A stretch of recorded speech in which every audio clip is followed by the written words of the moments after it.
I'm starting as well, live streaming to the world. So we're perfectly in time. So on behalf of the Global Academy for Future Governance, we are all welcoming you to our today's session. It will be a very hot topic, a topic that I think many people can relate to, not only since COVID, but I think especially during the last years when the world got accelerated more and more, and people are facing the harsh reality that there is a mismatch between what we experience in social media and the expected surrounding, how it looks like, and how we feel ourselves. So I think the topic of mental health is became much less of a taboo than, let's say, 10 years ago. I think everyone is now asking himself more and more, or herself more and more. So, am I right? Am I wrong? How can I express myself? And with that being said, I'm very happy that we already have 28 participants for our first online session of the Global Academy for Future Governance. A heartfelt welcome to everyone here in the call. I'm very thankful for the team for arranging such an spectacular program for the next couple of hours. We will really deep dive into various subjects. So thank you all the speakers for joining in. Thank you all the team for making today's presentations possible, the meeting possible. And please spread the word. So if there is something that you liked, please write it in on LinkedIn, add a comment on LinkedIn. Of course, we will also repost the video to our Global Academy for Future Governance LinkedIn page. And if you wonder why is it Silk Road 4.0, so it just happens that Silk Road is one of the co-founders of the Global Academy. Together with Professor Anis Baykdarovic. I'm not sure if Anis is able to join today. I've heard that yeah, he was affected by this currently spreading cold. So Anis, if you hear it and if you hear this, so I send you my warm regards. I wish you all the best, that you get better soon. And yeah, so after last week's Global Future Summit, we also had the pleasure of meeting Kat as a venerable keynote speaker. It's such a pleasure to also see Kat here in our illustrious group of people joining. And with that being said, I would like to hand over to Jacinta, who will kindly moderate from now on and who will guide us through today's session. And Jacinta, also, if you would like to introduce others, please do so in more detail than I just barely scratched the surface. So I wish you all a pleasant and informative afternoon. So a warm welcome from Vienna, and Jacinta, the floor is yours. Thank you, Dr. Philip. Thank you. Good afternoon, everyone, and a very warm welcome to our Global Forum on Technology, Mind, and Health. My name is Jacinta Adams, and I serve as the Assistant Director General for Africa at Global Academy for Future Governance. It is my privilege to host today's event on behalf of the Academy and our international partners. We are truly grateful to everyone who is joining us from across the world, spanning continents, cultures, and communities. Your presence reflects a shared commitment to understanding how we can shape digital and technological futures that genuinely support human well-being, especially for our youth. Today, we gather for an important conversation, exploring how technology is influencing human development, mental health, and emotional resilience in the modern era. These discussions matter deeply because innovation without compassion and progress without balance risk leaving our most vulnerable voices unheard. Our goal today is to place particularly young people at the very heart of the dialogue. This forum brings together distinguished leaders and experts from fields of mental health, neuroscience, education, diplomacy, public policy, and technology. Individuals who are shaping global conversations on how to build digital futures that prioritize human dignity, equity, and well-being. There will be a wealth of insights shared throughout the program, and I encourage you to engage fully, take notes, reflect, and prepare your questions for our very interactive Q&A session later in our topical discussion. We're especially excited to celebrate the heart of today's program, our Youth Mental Health Essay Competition finalist and winner. We received inspiring submissions from young people around the world whose courage, thoughtfulness, and honesty remind us why this work matters. Their voices are powerful, insightful, and essential in shaping policies and innovations of tomorrow. Before we begin, I'd like to say a heartfelt thank you to the organizations and partnerships that made today possible. The Global Academy for Future Governance, IFEMIS Institute, Balkan Youth Cooperation, Silk Road 4.0, European Perspectives. Their dedication to collaborate, educate, and youth empowerment continues to create meaningful impact across borders and communities. Thank you for being part of this global discussion and for standing with us in advancing a future where technology serves humanity and youth voices are heard and valued. So now we'll take you through to our very first speaker. It is a pre-recording from Professor Khalid Al-Inani.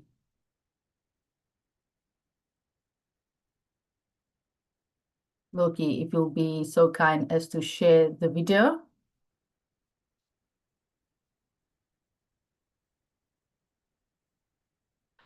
Professor Khalid Al-Ahmad Al-Nani is an international respected Egyptologist and statesman who serves as the 11th Director General at UNESCO and previously held the position of Egypt's Minister of Tourism and Antiquities, leading major events to preserve and showcase the nation's cultural heritage.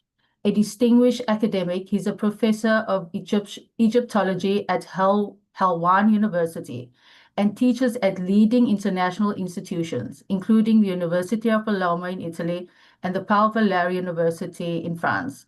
He's a corresponding member of the German Archaeological Institute and serves as an associate researcher and board member at the French Institute of Oriental Archaeology in Cairo.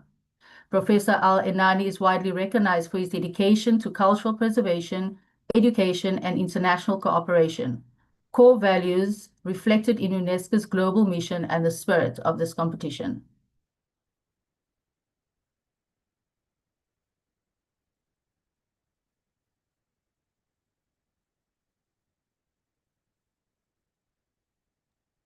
Milky, we don't hear the volume, so just please make sure that if you share the video, that it's also sharing the audio.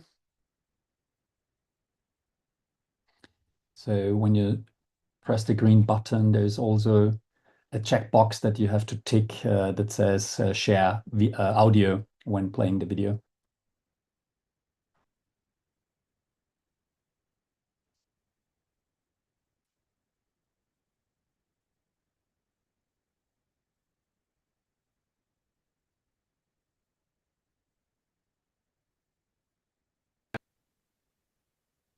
Excellences, distinguished delegates, colleagues, ladies and gentlemen, it is a profound honor to address you today at a time when humanity stands at a crossroads between innovation and introspection, between progress and balance.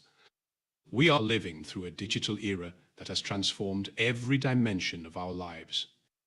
Technology has become a defining force in human development, shaping how we learn, work, communicate, and even how we understand ourselves. Yet amid this remarkable transformation, there emerges a quiet but pressing concern, the challenge of mental balance, health, and youth well-being in the digital age. This is not simply a question of access to healthcare. It is about how we, as a global community, ensure that technological progress uplifts rather than overwhelms the human spirit. It is about how we build a world where digital innovation and mental well-being coexist in harmony. The paradox of the digital era. Never before has humanity been so connected, and yet never before have so many people felt so isolated. The very tools that empower us can also exhaust us. The same platforms that spread knowledge and creativity can, at times, erode confidence and peace of mind. A According to the World Health Organization, 1 in 8 people across the globe lives with a mental disorder, and depression and anxiety cost the world economy more than $1 trillion each year. But beyond these figures are personal stories of young people navigating cyberbullying, of families struggling with constant connectivity, of workers unable to disconnect from the demands of an always online world. Technology is not the enemy of well-being, but we must guide its use with wisdom. Human development in the digital era must be measured not only by economic growth, but also by emotional resilience and social cohesion. Education, culture, and the foundations of mental balance. The key to sustaining mental balance in the digital era lies in education and culture, the very foundations of human development. Education must go beyond teaching technical skills. It must nurture critical thinking, empathy, and emotional intelligence. Digital literacy should empower young people to navigate online spaces safely, to question what they see, and to value their well-being as much as their productivity. Culture, too, is essential to mental health. It offers identity, belonging, and meaning, all vital to inner balance. Art, heritage, and creativity give people a voice and a sense of continuity in a rapidly changing world. Through cultural engagement, communities find resilience. Through creativity, individuals find healing. As we strengthen global cooperation in education and culture, we also strengthen the psychological foundations of peace, ethics, technology, and human dignity. The digital revolution has redefined human experience. Artificial intelligence, social media, and data-driven platforms influence how we think, feel, and interact. But as technology evolves, so must our ethical frameworks. Progress that undermines well-being cannot be called true progress. We must ask, how can we ensure that innovation serves humanity, not the other way around? The ethical use of technology is central to human development. Algorithms should respect privacy and foster inclusion. Digital platforms must promote values of the United Nations. We must work together to establish global principles for digital mental well-being, principles that affirm mental health as a universal right and as a pillar of sustainable development. This effort includes bridging the digital divide, ensuring equal access to technology for all, especially for women, rural communities, and young people. Encouraging technology companies to design platforms that promote mental balance and digital well-being. Supporting education systems that teach not only digital skills but also self-care, empathy, and mindfulness. Integrating mental health into national digital strategies, ensuring that progress never comes at the expense of peace of mind. The youth of today are at the heart of this transformation. They are the most connected generation in history, and yet often the most vulnerable to digital pressures. Their creativity, energy, and resilience must be matched by our commitment to safeguard their mental and emotional health. Supporting youth in finding balance between technology and self-care is an investment in the very future of human development. A shared responsibility. Governments, educators, parents, and the private sector all have a role to play. Governments must ensure that mental health is integrated into public policy and protected by regulation. Educators must cultivate emotional intelligence alongside digital competence. The private sector, particularly technology developers, must recognize that user well-being is not just an ethical duty, it is also a long-term foundation for trust and sustainable innovation. And each of us, as individuals, must learn to reclaim balance in our own lives, to disconnect in order to reconnect, to use technology as a tool rather than a master. Mental health in the digital era is ultimately a shared responsibility of humanity. A vision for the future. Let us imagine a future where technology and human development advance hand in hand, a future where every young person can engage with digital tools confidently and creatively without sacrificing their mental balance or sense of self. In that future, innovation will be guided by ethics, inclusion, and empathy. The digital era will not divide generations but unite them. Technology will be a bridge to understanding, not a wall of isolation. Such a future is within our reach if we have the courage to align technological advancement with the values of compassion, balance, and shared humanity. Closing. Reflections, Excellencies, dear friends. Our generation stands at a defining moment. The question before us is not whether technology will shape our future, but whether we will shape it wisely. True human development requires more than progress in science or economics. It requires peace of mind, emotional resilience, and solidarity between people and nations. As I prepare to serve within the United Nations system, I am convinced that the digital transformation must remain anchored in human values, that mental balance, health, and youth empowerment must become global priorities. Let us work together, governments, innovators, educators, and citizens, to ensure that the digital age becomes not a source of fragmentation, but a catalyst for well-being, inclusion, and hope. For only when technology serves humanity can it truly advance human development. Thank you.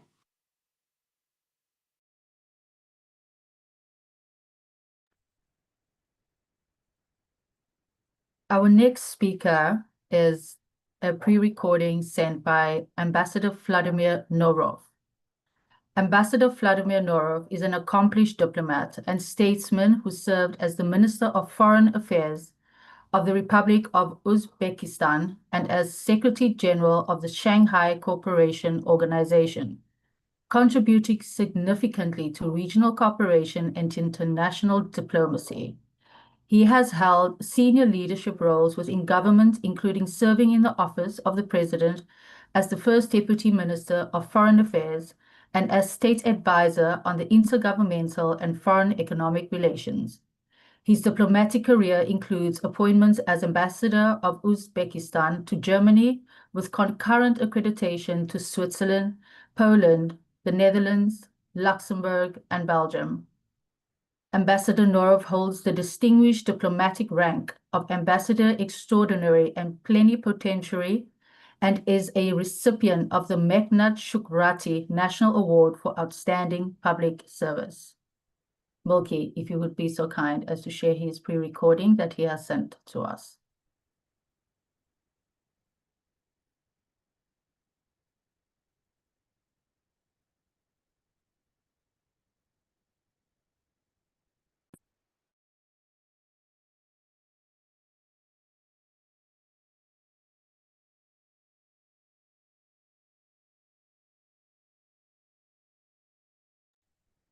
Hi, Milky. Are you having some issues sharing the video?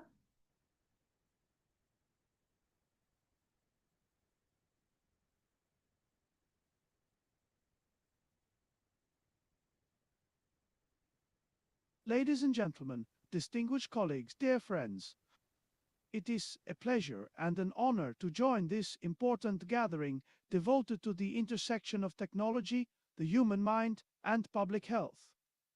In recent years, this triad has moved from an academic question to a central challenge for governments, industries, and societies. Today, the ways in which we design, regulate, and apply technologies will increasingly determine not only economic outcomes, but also the psychological resilience and social well-being of entire nations. As someone who has spent decades in diplomacy, international cooperation, and now in the development of artificial intelligence ecosystems across Central Asia, I have seen both the immense promise and the profound risks that accompany technological progress. The digital revolution has expanded access to knowledge, improved governance, and opened opportunities for millions. At the same time, it has created complex challenges for mental health, social cohesion, and the ethical foundations upon which our societies rest. First, let me emphasize that technological development is no longer isolated in the domain of engineers or computer scientists. It is a cross-disciplinary endeavor. Artificial intelligence influences behavioral patterns, decision-making, and emotional well-being. Digital platforms shape public discourse and can both strengthen and weaken democratic processes. And while new medical technologies expand diagnostic capabilities, they also introduce questions of trust, privacy, and equitable access. Second, the relationship between technology and the mind has become increasingly asymmetric. Machines learn faster, scale instantly, and operate without fatigue. Humans do not. The pace of innovation has begun to surpass the pace of human adaptation. This gap is visible not only in education, but also in governance systems and labor markets. As leaders, policymakers, and researchers, we must ensure that human capacities, intellectual, emotional, and ethical, remain at the center of technological development. This is where the issue of mental health becomes crucial. The World Health Organization now lists mental disorders among the leading causes of disability globally. Digital dependence, information saturation, and algorithmic manipulation are emerging factors. This brings me to the central issue: mental health. It's a global crisis, and the digital world is a major contributor. We are seeing the psychological toll of constant connectivity, algorithmic echo chambers, and the anxiety of technological displacement.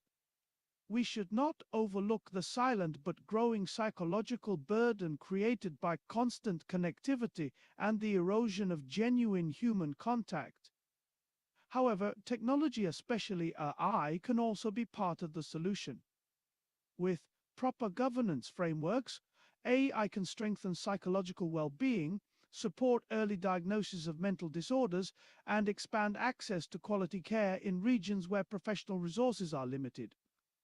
In Central Asia, for example, digital tools are already improving telemedicine, multilingual education platforms, and data-driven public health strategies. But for such progress to be sustainable, we need shared principles. Allow me to highlight three. To get this right, we need a new playbook built on three core pillars. First, human-centered design. Technologies must be evaluated not only for efficiency, but for their impact on human cognition, behavioral health, and social relationships.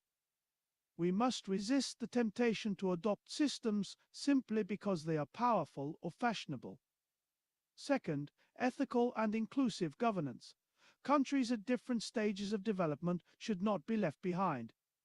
Without inclusive frameworks, digital inequality will deepen, leading to new forms of marginalization and instability. We need global standards and cooperation to ensure no country, no community, is left behind. This isn't just about fairness, it's about global stability. Third, strengthening resilience. Resilience is not merely the capacity to withstand shocks. It is the ability to maintain mental integrity, critical thinking, and emotional well-being amid rapid technological change. This requires interdisciplinary education, digital literacy, and policies that safeguard the mental health of young generations. Ladies and gentlemen, our legacy will not be defined by the technology we invent, but by the wisdom we show in governing it. The goal is a future where technology doesn't replace us, but elevates us, where it doesn't overwhelm the mind, but strengthens it. Our era is defined not only by technological innovation, but by the responsibility to guide it wisely. If we succeed, technology will amplify human potential, not diminish it. It will reinforce mental health, not compromise it. It will empower societies to solve problems rather than create new ones. I believe that the dialogue we have today among scientists, policymakers, entrepreneurs, and thought leaders is essential. No single institution and no single nation can address these challenges alone. But together, we can shape a future in which technological development is aligned with human dignity, ethical values, and social well-being. Let us approach this future with confidence, cooperation, and the commitment to placing the human mind at the center of technological progress. Thank you.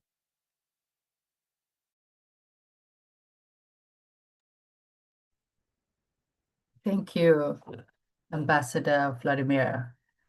And now we move to our topical session led by the inspiring Dr. Kat Zachrichter, whose work continues to empower, educate, and uplift audiences around the world. Dr. Kat Zagrichta is an internationally recognized AI expert specializing in medical applications with a strong focus on medtech and pharma innovation. With over 20 years of global experience, she has spearheaded the integration of AI-driven technologies into the health sector ecosystem, driving innovation, digital transformation, and commercial success across the medical device, digital health, and biotechnological sectors. Dr. Zarichta holds a PhD in laser physics from Sorbonne, Paris North University, along with 2 master degrees in physics and biomedical engineering. She has further enhanced her expertise through executive education at Harvard Business School and Harvard Medical School, with a focus on digital health, disruptive strategy, entrepreneurship, and healthcare finance. Her deep knowledge in artificial intelligence, machine learning, biomedical imaging, and data-driven diagnostics enables her to evaluate and scale cutting-edge AI solutions for clinical and commercial impact. She has played a pivotal role in the assessment of over 700 innovative projects as an expert advisor to the European Commission and other major organizations, including the Research and Innovation Foundation of Cyprus and Innovation Fund Montenegro.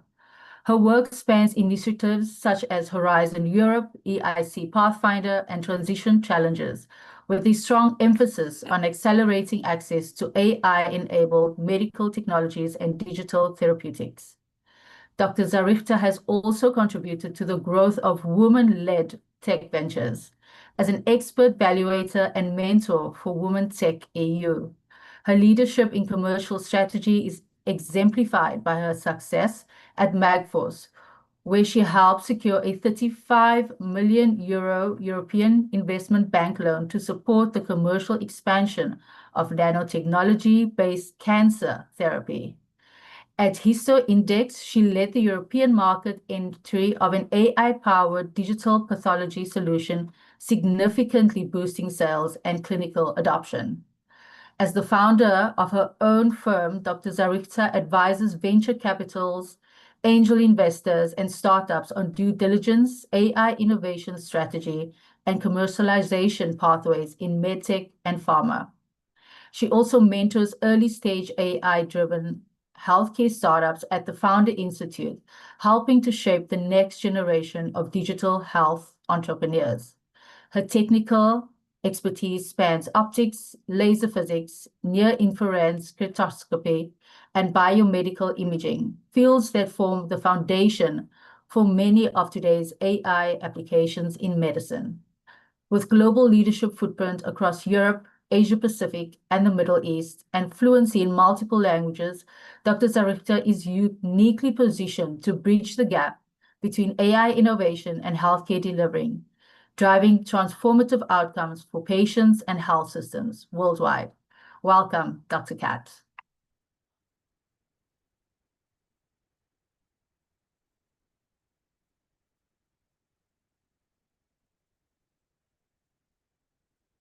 I believe you're on mute.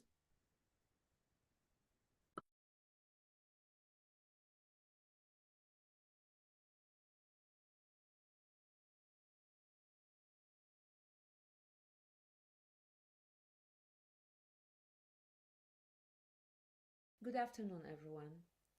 Thank you, Professor Anis and Dr. Philippe, for bringing the topic of mental health to the forefront of your interest and for allowing me to organize this outstanding event. Warm welcome to our esteemed speakers and to all of you, students and colleagues. Thank you for being here. Let's start with a powerful question.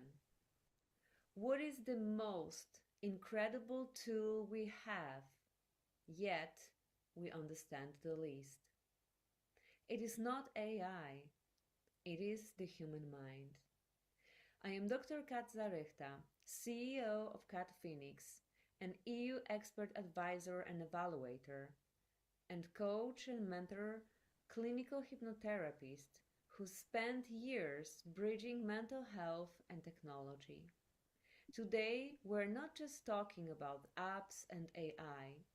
we're talking about caring for the mind in the world where we are surrounded by overwhelming flow of information and where screens are our constant companions. Let's dive in. To keep us grounded, here is a small overview of how I will proceed with this presentation. I will start by defining the mind and how it differs from AI, and I will explore the global mental health crisis and digital dilemma we are facing, which is very much connected to artificial intelligence.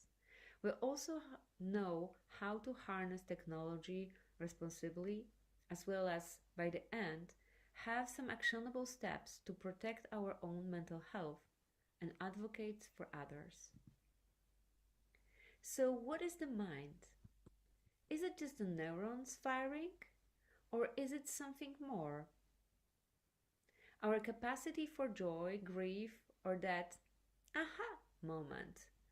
Science still can't fully explain consciousness, and that's critical.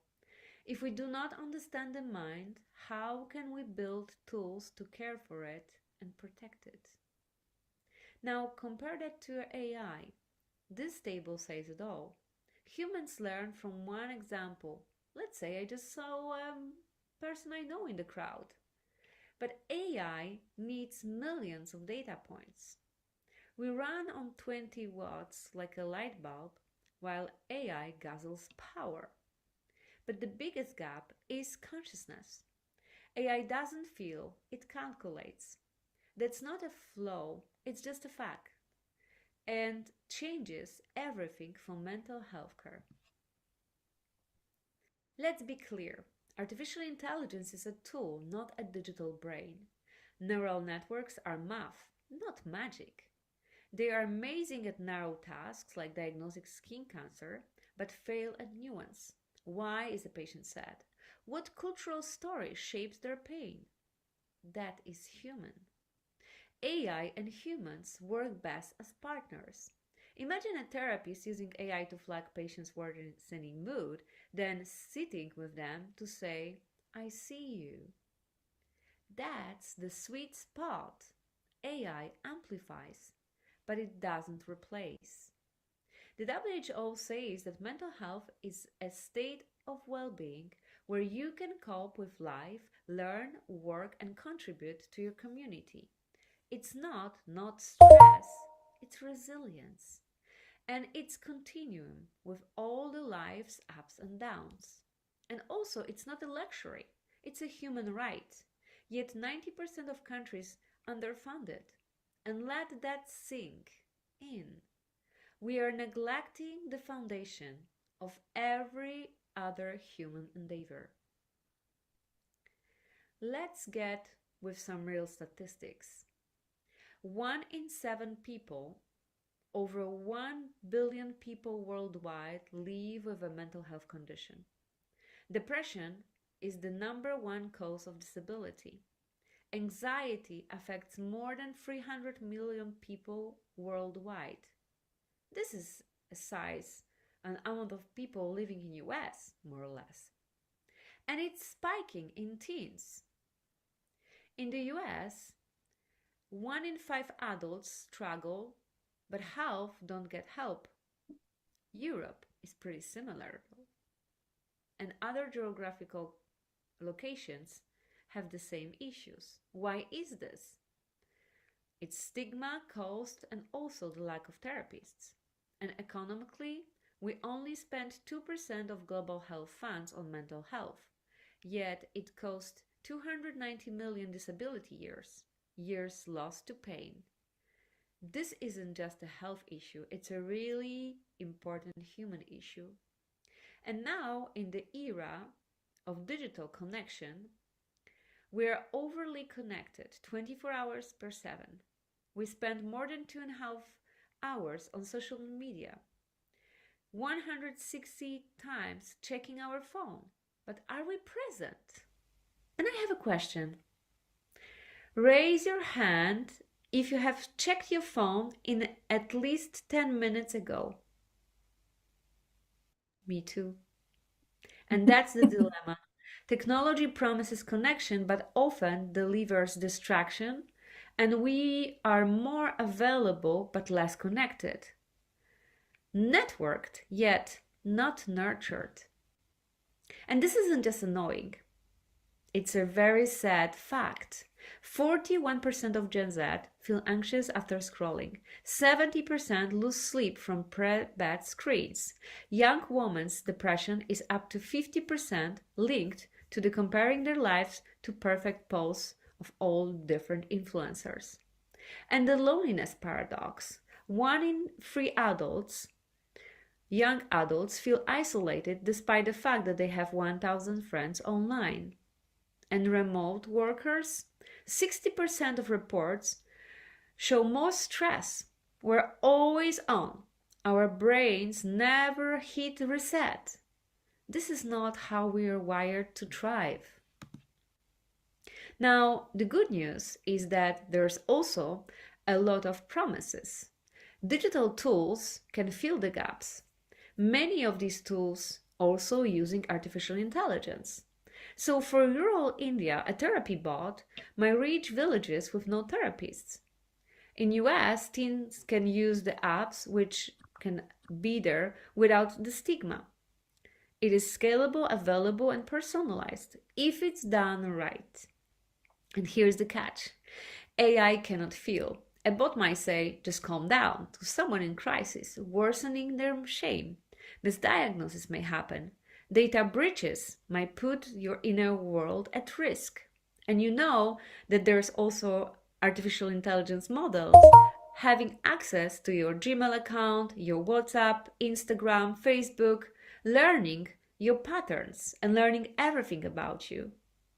And I believe that this is also something which puts us at risks. So going to the next thing, what with vulnerable users?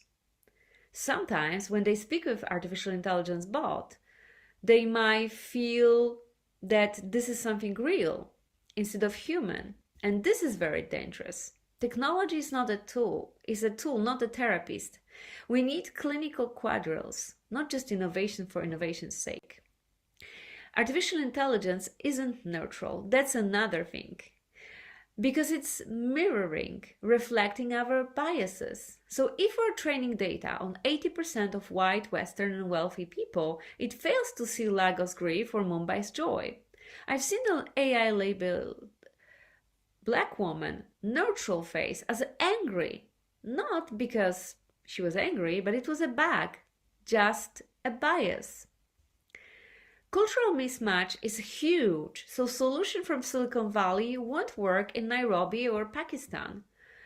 Emotions are cultural.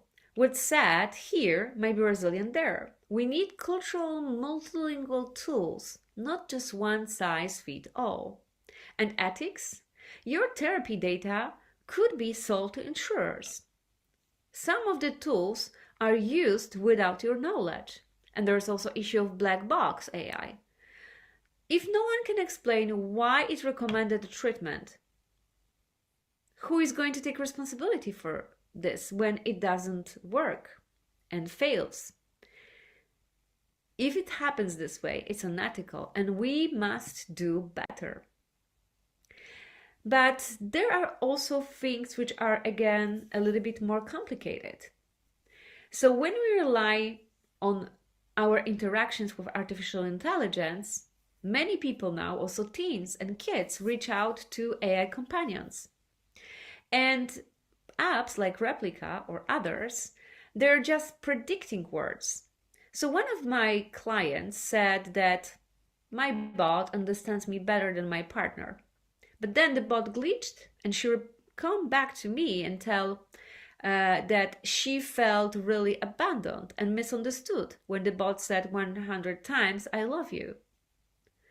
So the important thing is not to confuse simulation with connection. There is also illusion of intimacy problem. Artificial intelligence can become a safe escape, avoiding messy human relationships. But healing needs human connection. We must ask, when does this tool help and when does it harm? And I know it might sound provocative, but let's not forget about cases of AI companions which turned terribly wrong. We've already a couple of lawsuits which are a result of that, with AI sharing sexual content with minors, harassing users, or advising on committing.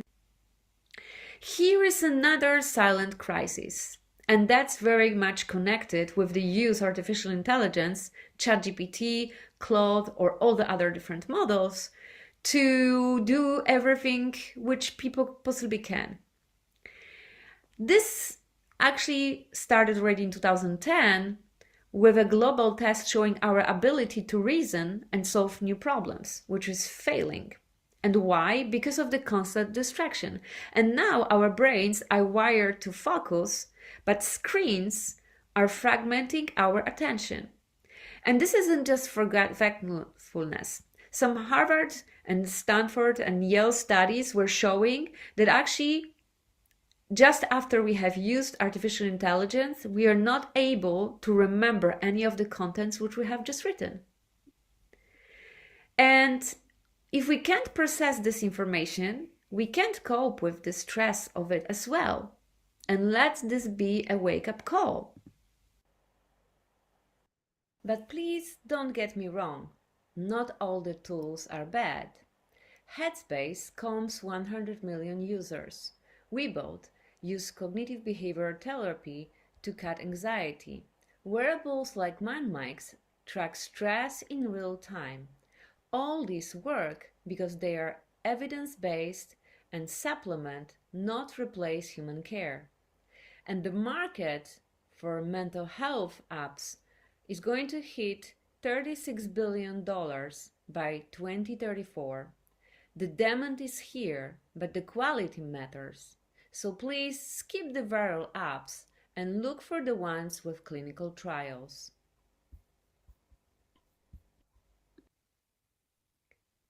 As we have many young people in audience today, and they are at the center of our attention, let me bring you some hope and positivity. I would like to mention that there are many very good examples of AI applications focused on young people. And there are also those which are groundbreaking and clinically validated. My favorite one is Sky, super easy to onboard and use on the phone or other devices, which enables direct messaging. So for any young person, it feels like WhatsApp or other message to your friend. But at the same time, it gives a real human psychologist guiding the process and keeping it safe. And interestingly, they also provide a tailor-made program for school to pupils and students. And this is something very important because no student or young person shall feel like they're left alone. And why is this so important?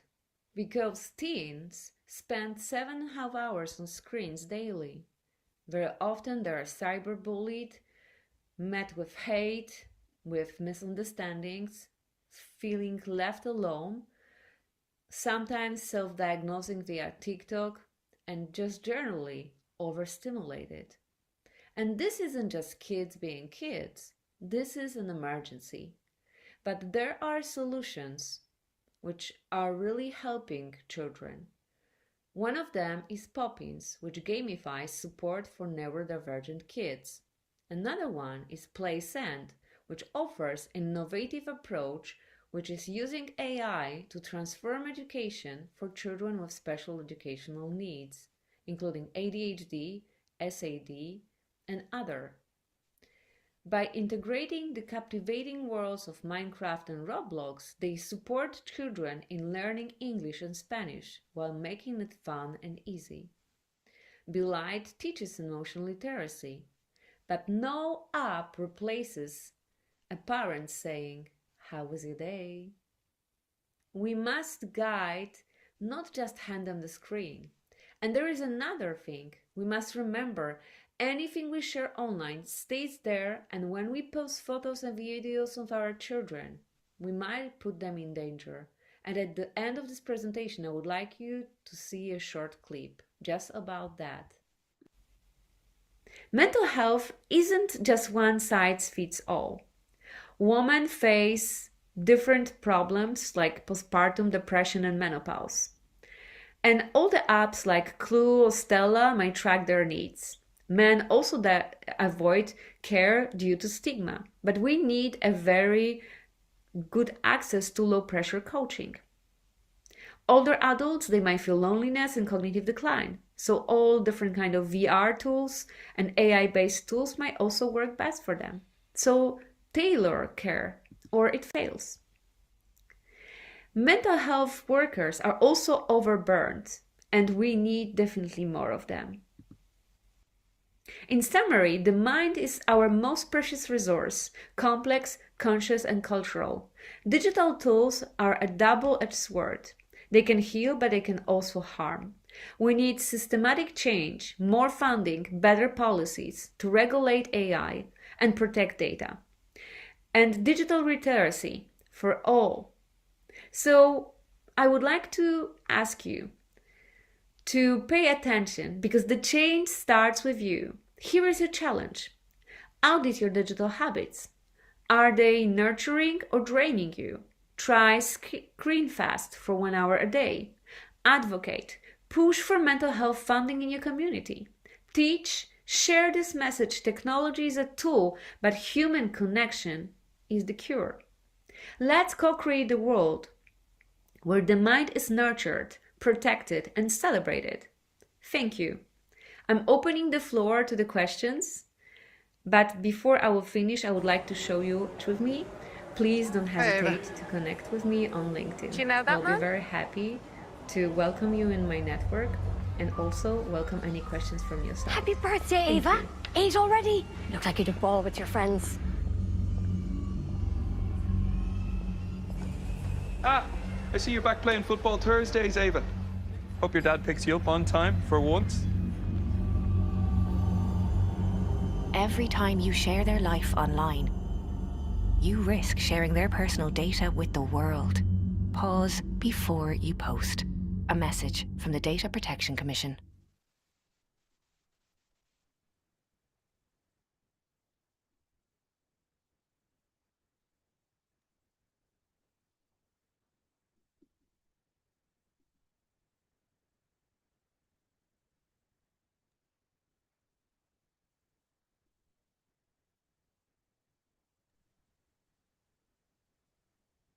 Thank you so much. I'm not sure if you're able to hear me. Loud and clear.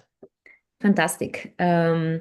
So without further delays, I would like to continue with presenting further speakers in this panel. As we are a few minutes behind of time, I would like that, the transition goes very smoothly. Just one sentence from my side. Mental health is something which is extremely important to me, and I'm very grateful for the support from IFIMES as well as Silk Road and all the team members who were really standing to bring this topic forward. I also would like to mention Theodora and all the other people who made this event such an amazing success. Thank you so much for that. So now, esteemed speakers, dear guests and colleagues, it is my honor to introduce you the further speakers in this panel, which is entitled Technology, Mind and Health, and Bringing the Technology and Human Development in the Digital Era, where we put very strong emphasis on mental balance, health, and youth. I will say a few words about few of the forward presenters. First of all, we'll have Marisa Peer, and I will just introduce her very briefly. Afterwards, we'll have Dr. John Naslund from Harvard Medical School. Then we'll have Professor Malek Balbuch from Charité Berlin and Dr. Maria Castillo from Uruguay. And we will have afterwards the session of Q&A. So if you have any questions, please don't hesitate to write them in the... Искусственный интеллект, Tumble форуме, он там был тоже. Очень уверенно, очень. Очень уверенно. Thank you. Смотри, какие ребята. I'm sorry, would it be able to put other Да. people on mute? Надо теперь, вот смотрите, теперь надо такое мероприятие делать чаще. Пожалуйста, Хорошо? можно С посольствами тоже. Вот посольство вытащить, им сказать, как делегации их приезжают, put надо. this? Thank you.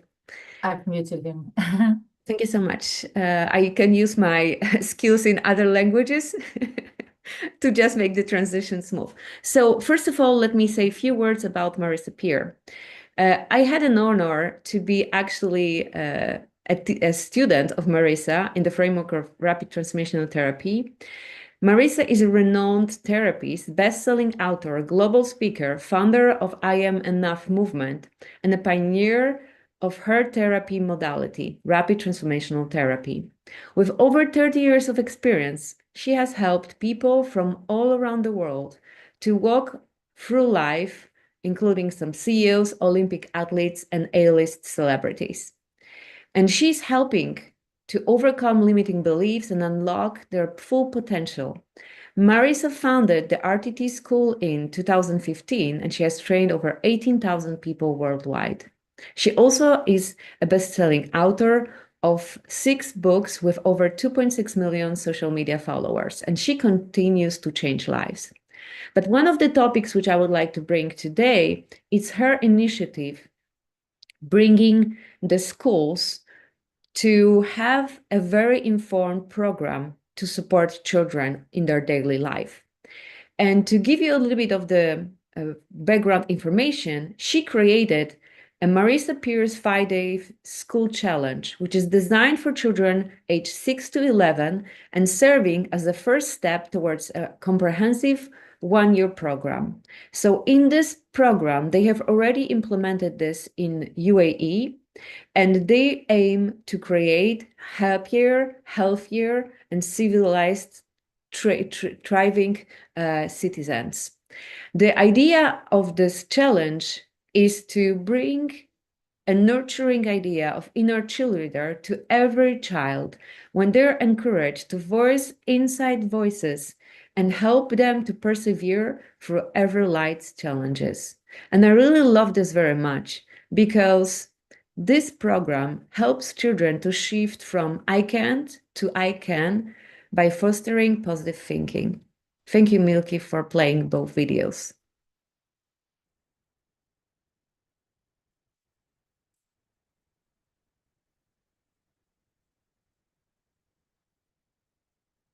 Social media is a disconnector, and we know it's designed to be highly addictive, and so people are now addicted to their screens, addicted to their phones. They're more on their phones. They're not really having a conversation. I was in a cafe once. They said, we don't have Wi-Fi. Pretend it's the 60s.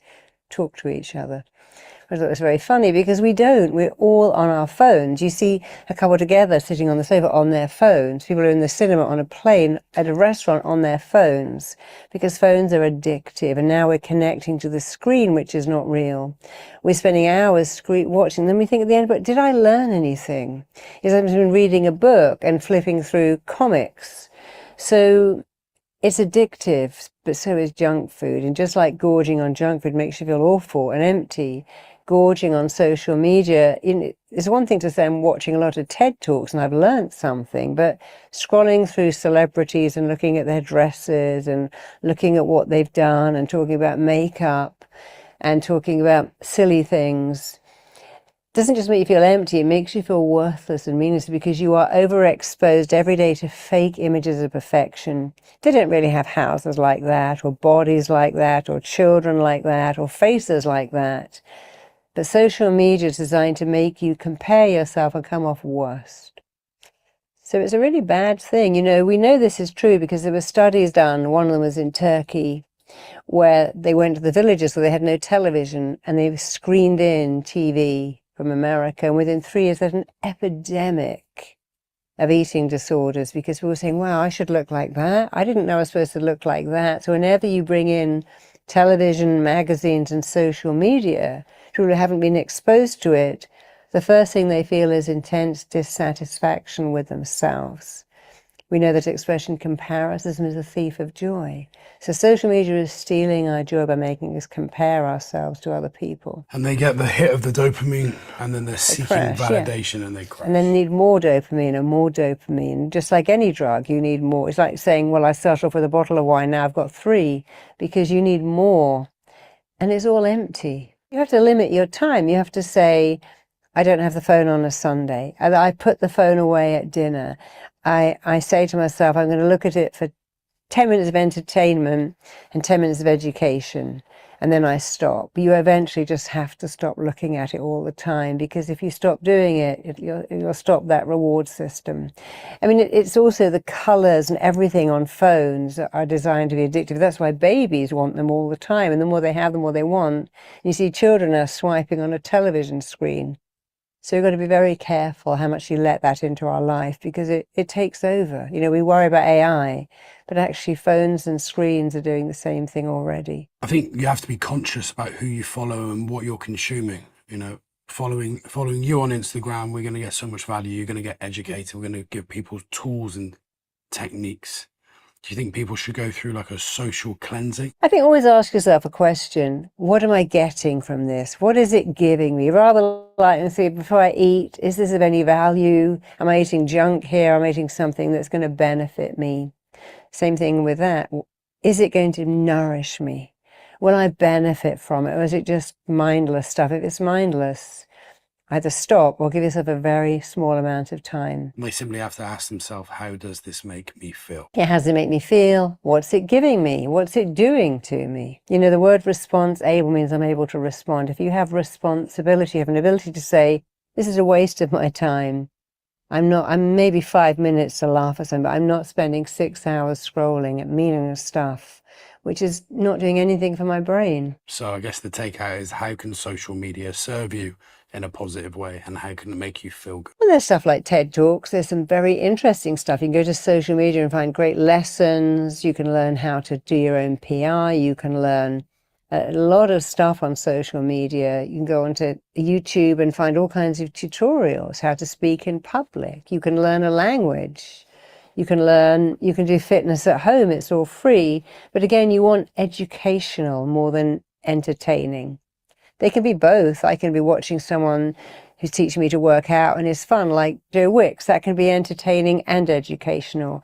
But if it's just entertaining only, just stop watching it. Make sure it's doing something for you. You want to be expanding and not contracting. Always think, is this expanding me? Because once the brain expands in your dimension, it doesn't go backwards. But if you don't expand it, it stays the same.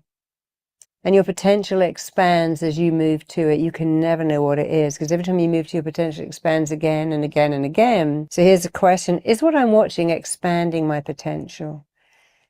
If the answer is yes, stay there. If the answer is no, leave.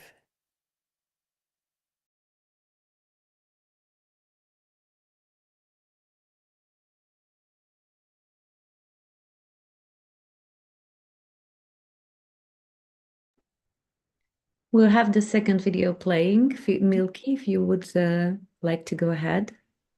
This is the one about the schools. Thank you.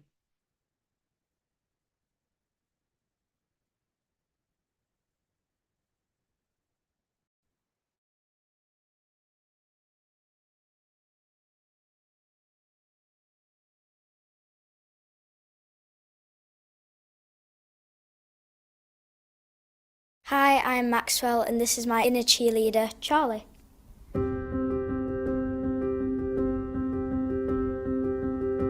The 5-day challenge was about 5 steps to inner confidence, self-esteem, and I thought, wow, that is something that our children would definitely benefit from. I am very, very happy to hand over our cheerleader, Charlie.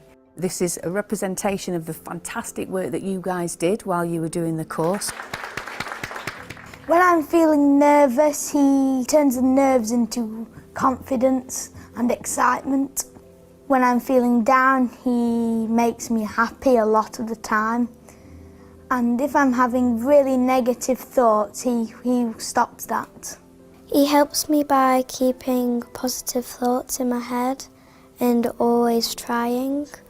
And if I don't have enough confidence to do something, he'll help me and I'll gain my confidence and try and do it. Tell me how we started. So how did we go from your ideas in your head to putting it on paper to creating this? So we all thought of a design each, and then we created the best parts of each one and combined them all together, and then we got Charlie. Isabel, they're your wings. Can you tell me more about your wings? I wanted to do a butterfly because I thought that you could fly away to achievements and self-confidence. You were the dress, Tilly, and the heart, weren't you? Yeah, I just imagined a cheerleader come to motivate people as if they're in a sports or something, saying you can do it, come on. And Max, this was yours. You were the arms that were flames. Talk to us about the arms. So the arms of burning away negative thoughts and just all the bad things that you're thinking about and just getting a good picture in your head. Absolutely. And Arthur, you were the face, weren't you? I made the face as funny as possible because out of experience I know when people laugh they generally feel more happy about themselves and they forget all their bad thoughts, and that's mainly what I did for the head. It's had a big impact, I think. Particularly, I can see it more so in some children who didn't have the confidence to put their hand up and ask a question. Now they've got the hand up, and today they were talking in front of the class. We've had media come out and they were talking in front of the camera confidently. And when someone else said, would anybody, had his hand up, I'll talk. So you can see the difference. In class, I'm not very confident in certain subjects, so my inner cheerleader would probably say, you can do your best, just try your hardest. If you get it wrong, you just try better next time and ask for help if you need it. I like that it keeps my mental health healthy and keep positive thoughts. I didn't really think I could step up to a challenge, but this kind of proves that I can do it if I try my best. He says to me that happiness is key and that's to never give up on your dreams. Thank you so much to everyone for supporting your classmates and really embracing cheerleader Charlie, and we do hope that moving forward he will be a great asset to the school and to the class. So thank you very much.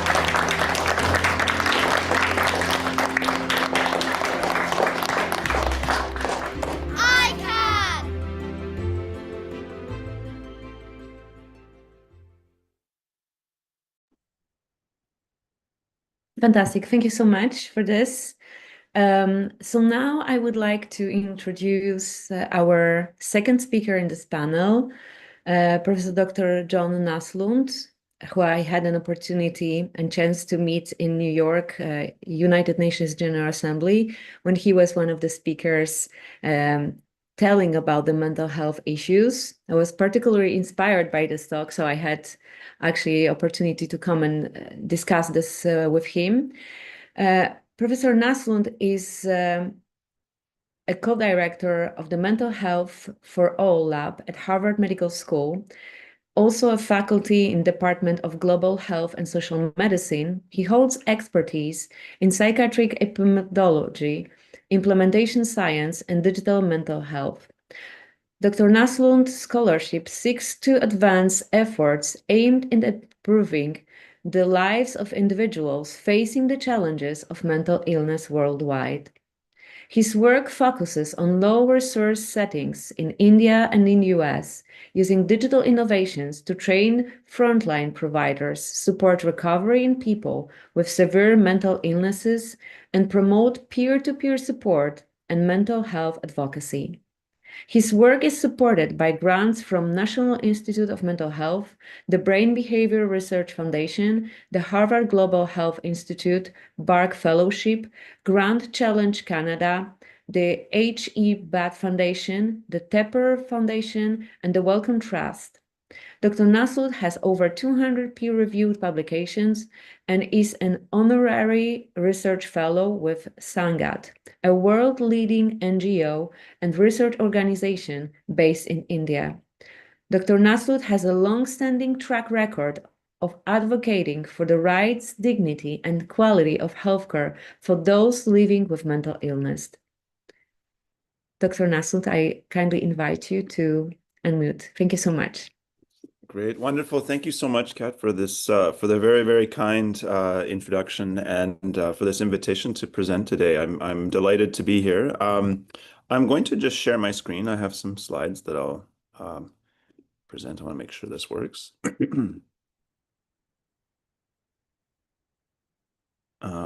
There we go. Great. I hope it's visible to everyone, and I'm not going to make it full screen. So just, all right, great. So and please, yeah, jump in if something's not showing up. Okay.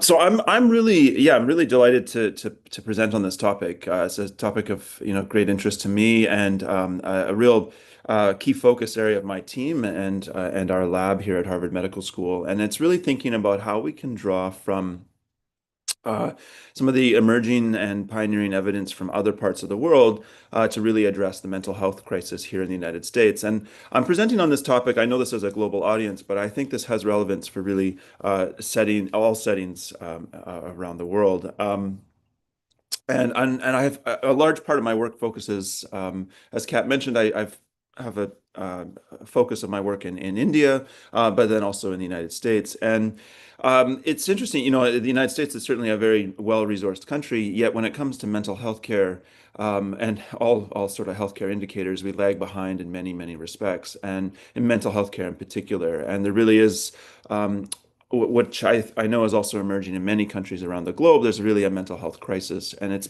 disproportionately impacting young people. I will talk a little bit more about some of the more adult-focused and then how this is now transitioning to more youth-focused efforts from our team. So I'm going to present this effort. We call it Empower, and this is really an umbrella term, but it's really it's a program that really builds on global evidence around how do we address mental health issues in low resource settings.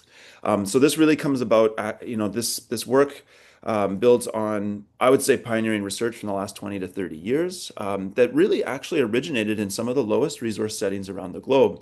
So when we think of the mental health crisis, in many settings, such as rural India, where many of our colleagues work, parts of sub-Saharan Africa, parts of Latin America, there were no mental health clinicians at a time. So if we think back to the mid-90s, there really wasn't any mental health clinicians even available in these settings. And the prospect of actually training psychologists or psychiatrists, while it is important, there's no question, to try to achieve that takes so many years and so much investment. It was necessary to look at other potential avenues to build capacity to address what was a growing burden of mental health issues in these countries. So this came about the idea of task sharing, this concept of can we train community members, laypersons, ordinary people that are in these communities that are impacted to identify and respond to these mental health issues and then refer to this, maybe if there is a small number of specialists available, how do you refer and get someone in who is really experiencing a crisis? So fast forward about, now 20 to 30 years later, we now have incredibly strong evidence attesting to the effectiveness and the cost effectiveness of brief psychosocial interventions. So these are brief interventions that are grounded in the psychological sciences, but that are adapted and tailored to different settings around the globe. It's really critical to consider how, the amount of work that it takes to sort of adapt these programs. So even though they originated, again, from psychology, which, you think of really highly academic disciplines, predominantly white researchers in high-income countries, but these programs and the core concepts could be adapted to local cultures, local contexts, and various settings, and have demonstrated high effectiveness in, for example, in rural India. So a lot of our work is drawing from some of this evidence that's, how do you train community health workers to respond to mental health needs in rural India? There's been very successful examples in parts of sub-Saharan Africa, and then other parts of South Asia and Latin America as well. The other thing was can you train someone who doesn't have a mental health background? And we now have a very strong body of evidence showing that you can train community health workers, you can train midwives, you can train, virtually anyone who is available in these communities, and then you can support them, and they can effectively deliver these programs to address a whole wide range of mental health issues.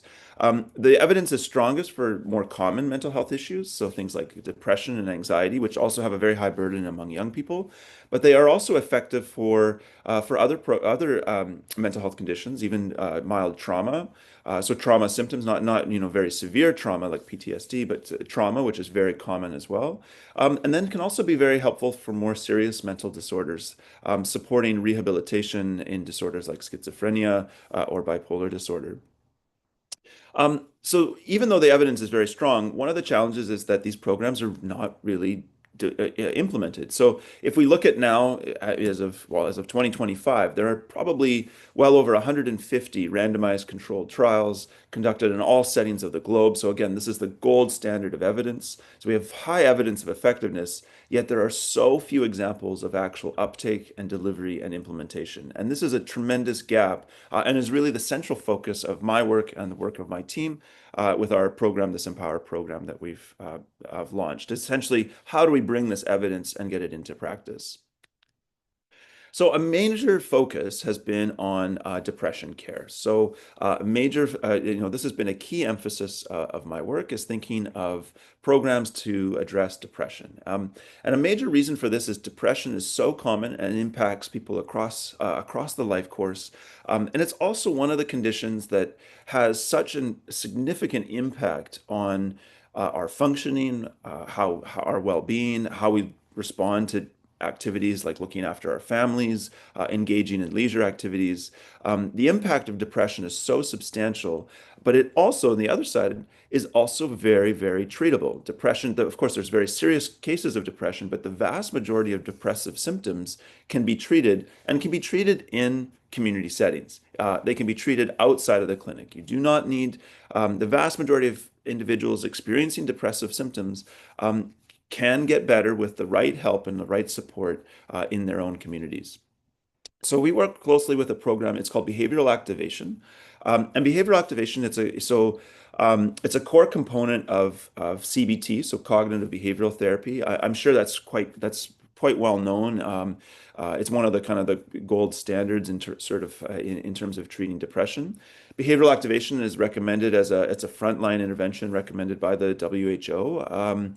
And it's something that our team is, it's been around for many years. The effectiveness has been demonstrated across various settings. There's been studies showing the equivalent effectiveness to something like cognitive behavioral therapy. But the advantages with behavioral activation is that it's actually a more simple version to deliver. It takes fewer sessions, and it also takes it's easier to learn, I would say that. It's still a difficult, and I think responding to any mental health need is still challenging, but behavioral activation is one of the more straightforward sessions. It can be delivered in about 6 sessions, and there's now significant evidence showing that this can be delivered across many settings globally. So our team in India, which really, they adapted this program. So this is with Sangath, which is an NGO started in Goa and now is in multiple settings across India. They adapted and delivered and ran a trial of this program, and that was in the mid-2000s, and then they ran a large trial was published in the Lancet in 2017. And in the last roughly 10 years since, there's been significant efforts to scale up this program. So to adapt it even further for delivery by community health workers, and then to scale up its delivery. And this has been a very successful effort now with well over 1,000 community health workers trained, and this now moving beyond a research effort and now into an implementation effort. So our goal was really to think about how can we learn from the work of our colleagues in India and to take this program to the United States. So this work started in about discussion started during COVID, it was around 2020, and then really got off the ground in 2021. And we were looking at trying to scale up this exact same program, the same intervention, the behavioral activation intervention, in low resource settings in Texas. So we started in Texas, and some of the reasons for why we started there. One, out of all the states, it's a very large state in the United States. It's a large, there's both urban and large rural population, so it's very dispersed. There are big cities, but there's also a significant population in rural areas that are quite remote. There's also large disparities, huge inequities in health, and then huge challenges with delivery of mental health care. There's consistent challenges around workforce, so very limited number of mental health providers, and also considering a diverse landscape in terms of culture and different languages, and how to address these different, to work in these different contexts. And then we also were able to secure funding through, it was called the Lone Star Prize, and essentially it was called the Lone Star Depression Challenge, to basically scale up depression care by training community health workers across the state.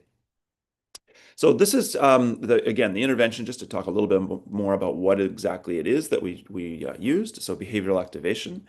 This brief intervention consists of there's two brief courses. The first is called Foundational Skills. And we designed a digital training for this. So basically, one of the key strategies for scale is having a digital training. This was effective in India. So again, how we were able to scale up the training in India was really through digital technology. And one of the things that's interesting is the work in scaling up. So I started that work with our colleagues in India in about 2018.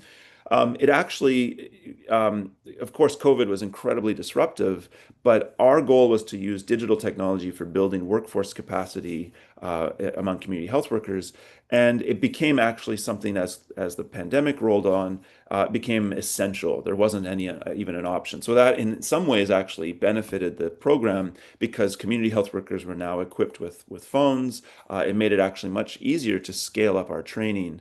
Of course, this is not, it does not apply to all contexts, but this was just one example where it became incredibly, not even just a good idea to use technology, it became the only option. Similarly, in Texas, because of again the geographic distances between individuals, using technology really becomes one of the only options.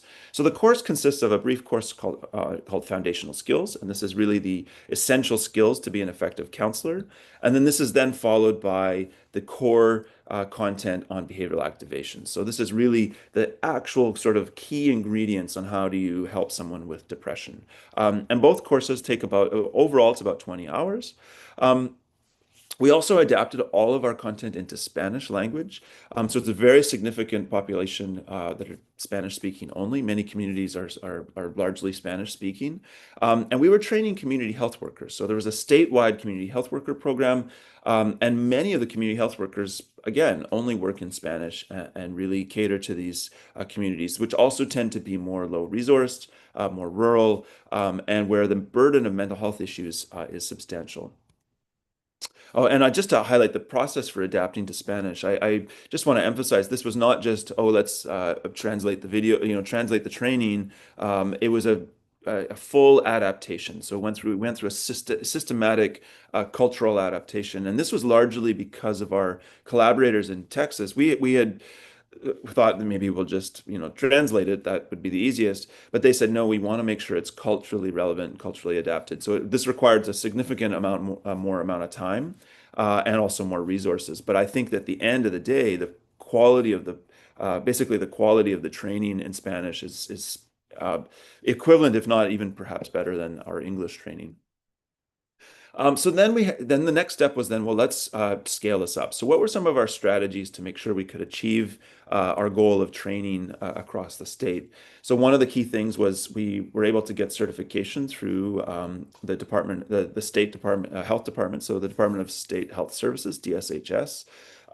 So this training was accredited. So what that meant is people could get, community health workers could get continuing education credits, which was valuable.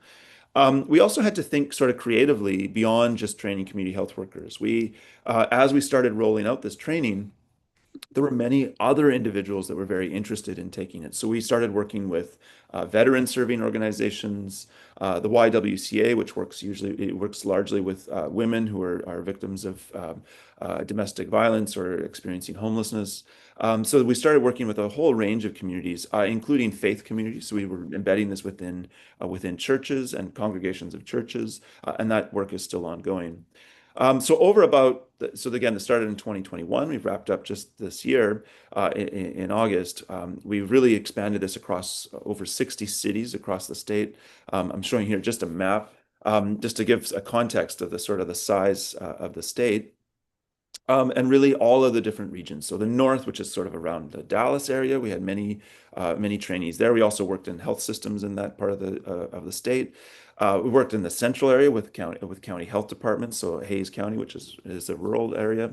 The west, which is way over in El Paso, over by New Mexico and the Mexico border, the U.S.-Mexico border, and then also in the south, so around San Antonio. So you can really see a dispersed area. And then also down in the very far, far southeast. And those were predominantly Spanish-speaking communities in that region of the state as well, and more rural as well.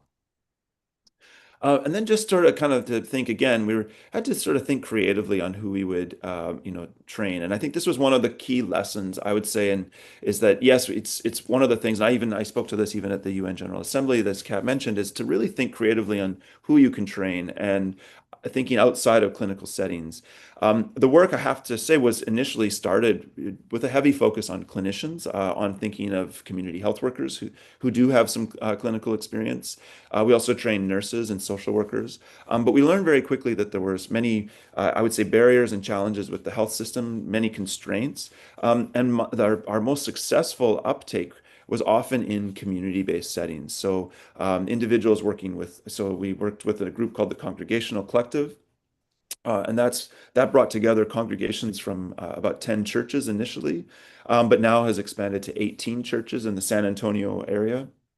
That's been a very highly successful example because they are responding to an immediate need within their congregations to treat depression, which is quite common. So I have a couple slides on the Congregational Collective.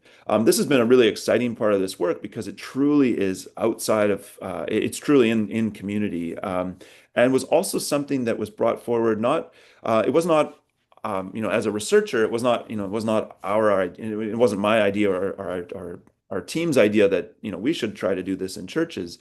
I attended a presentation in 2022 during a visit to San Antonio that brought together faith leaders, and it was really eye-opening. They were talking about the mental health crisis impacting their congregations, and in particular among young people.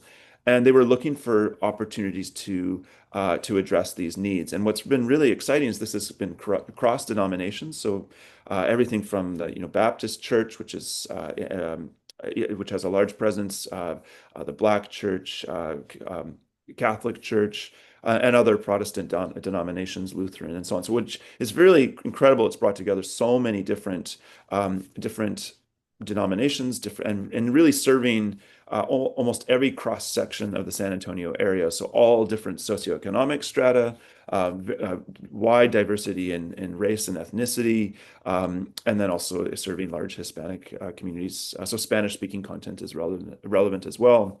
What's critical here is that even though I emphasize a lot of this work is community-based, we also have a close connection to the health system as well. So a connection to the health system for referral of severe cases.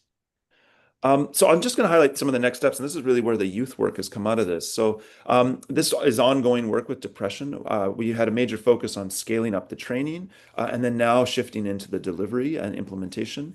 And really, how do we bring these task-sharing models that have been effective in low resource settings around the globe into a high resource setting like the United States? And one of our key focus areas now is also youth mental health. And we have a program where we've taken again, that same depression intervention, a similar program, but have adapted it specifically for youth. So a brief program. And the goal here is to really think of completely non-clinical settings. So can this be delivered in schools? So we've worked a lot with schools. Schools are challenging because of teacher availability. They have very limited time. But where we've had success is with after-school programs. So thinking of programs that are designed for engaging youth after school. And this is also really focused on how do you approach, the very first moment of a challenge with, when you see a young person in distress. So it's really targeting teens or aging, well, young teens, 10 to 19, but really thinking of middle school and secondary school aged children. The program, again, it draws very similarly to the depression curriculum. We have foundational skills, so the key skills. What do you do when you first encounter someone who is in distress? And then focus on some problem-solving techniques. It's a much shorter program than the full behavioral activation, but it draws on many of the same principles and is grounded in the same evidence. And this was designed in collaboration with colleagues at our psychology department, as well as leading youth mental health researchers in the United States from the Balmer Institute, which is at the University of Oregon on the West Coast. We've run a pilot study. So our initial goal was, and this was just completed a few months ago. So we ran this pilot. It was completed in May of this year. It was really to, train and support uptake of these skills in a group of basically frontline individuals who could respond to youth mental health crises. And I think the key thing here was that there was part of what was driving the youth work was there was such high demand. So we worked closely with some of the churches that I mentioned that were engaged in that other work. We trained members of those congregations. Many of them have youth programs, and then also with teachers and individuals who run youth programs as part of schools. I only have a couple slides. I'm going to wrap up here, but just really emphasizing that this model, it follows this idea of an accompaniment model. So you help someone learn these skills.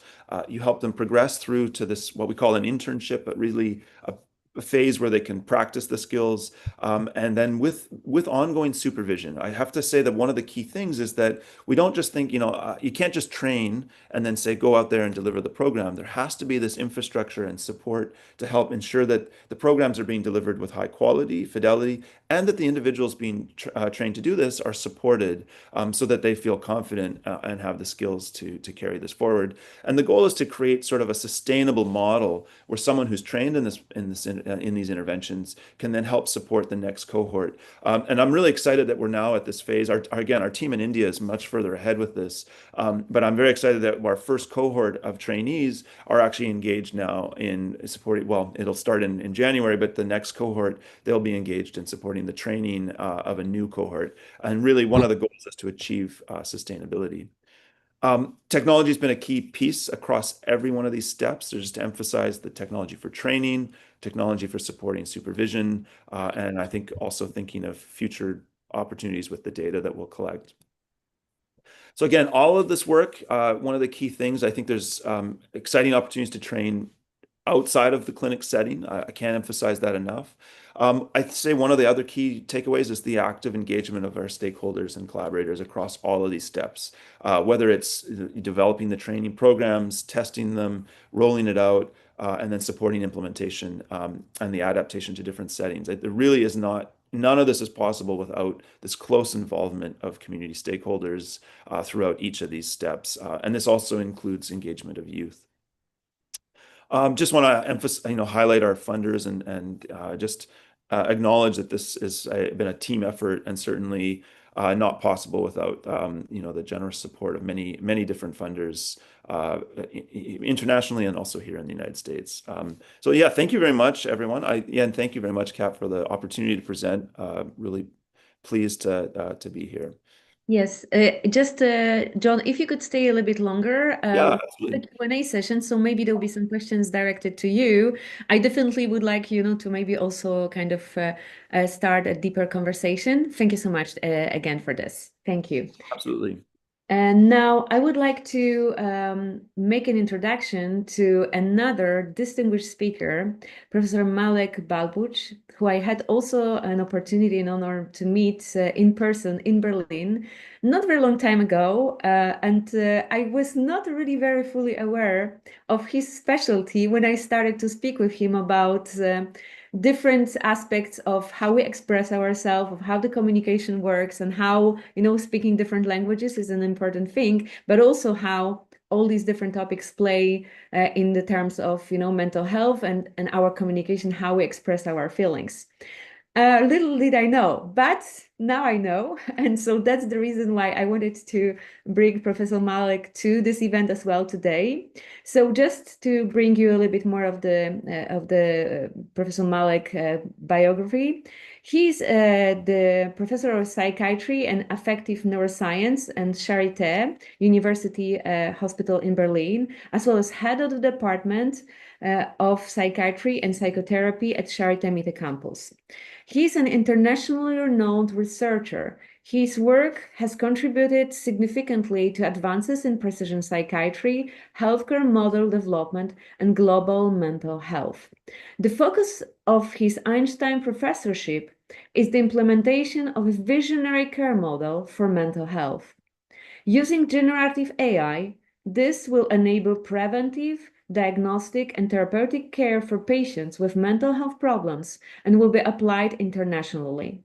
The aim is to address the growing challenges in the healthcare system, which is facing increasing demand for care, raising costs, and shortages of staff, particularly in the area of mental health. And today, Professor Malek is going to give us his perspective on mental health in digital world, especially with the European lens. Thank you so much.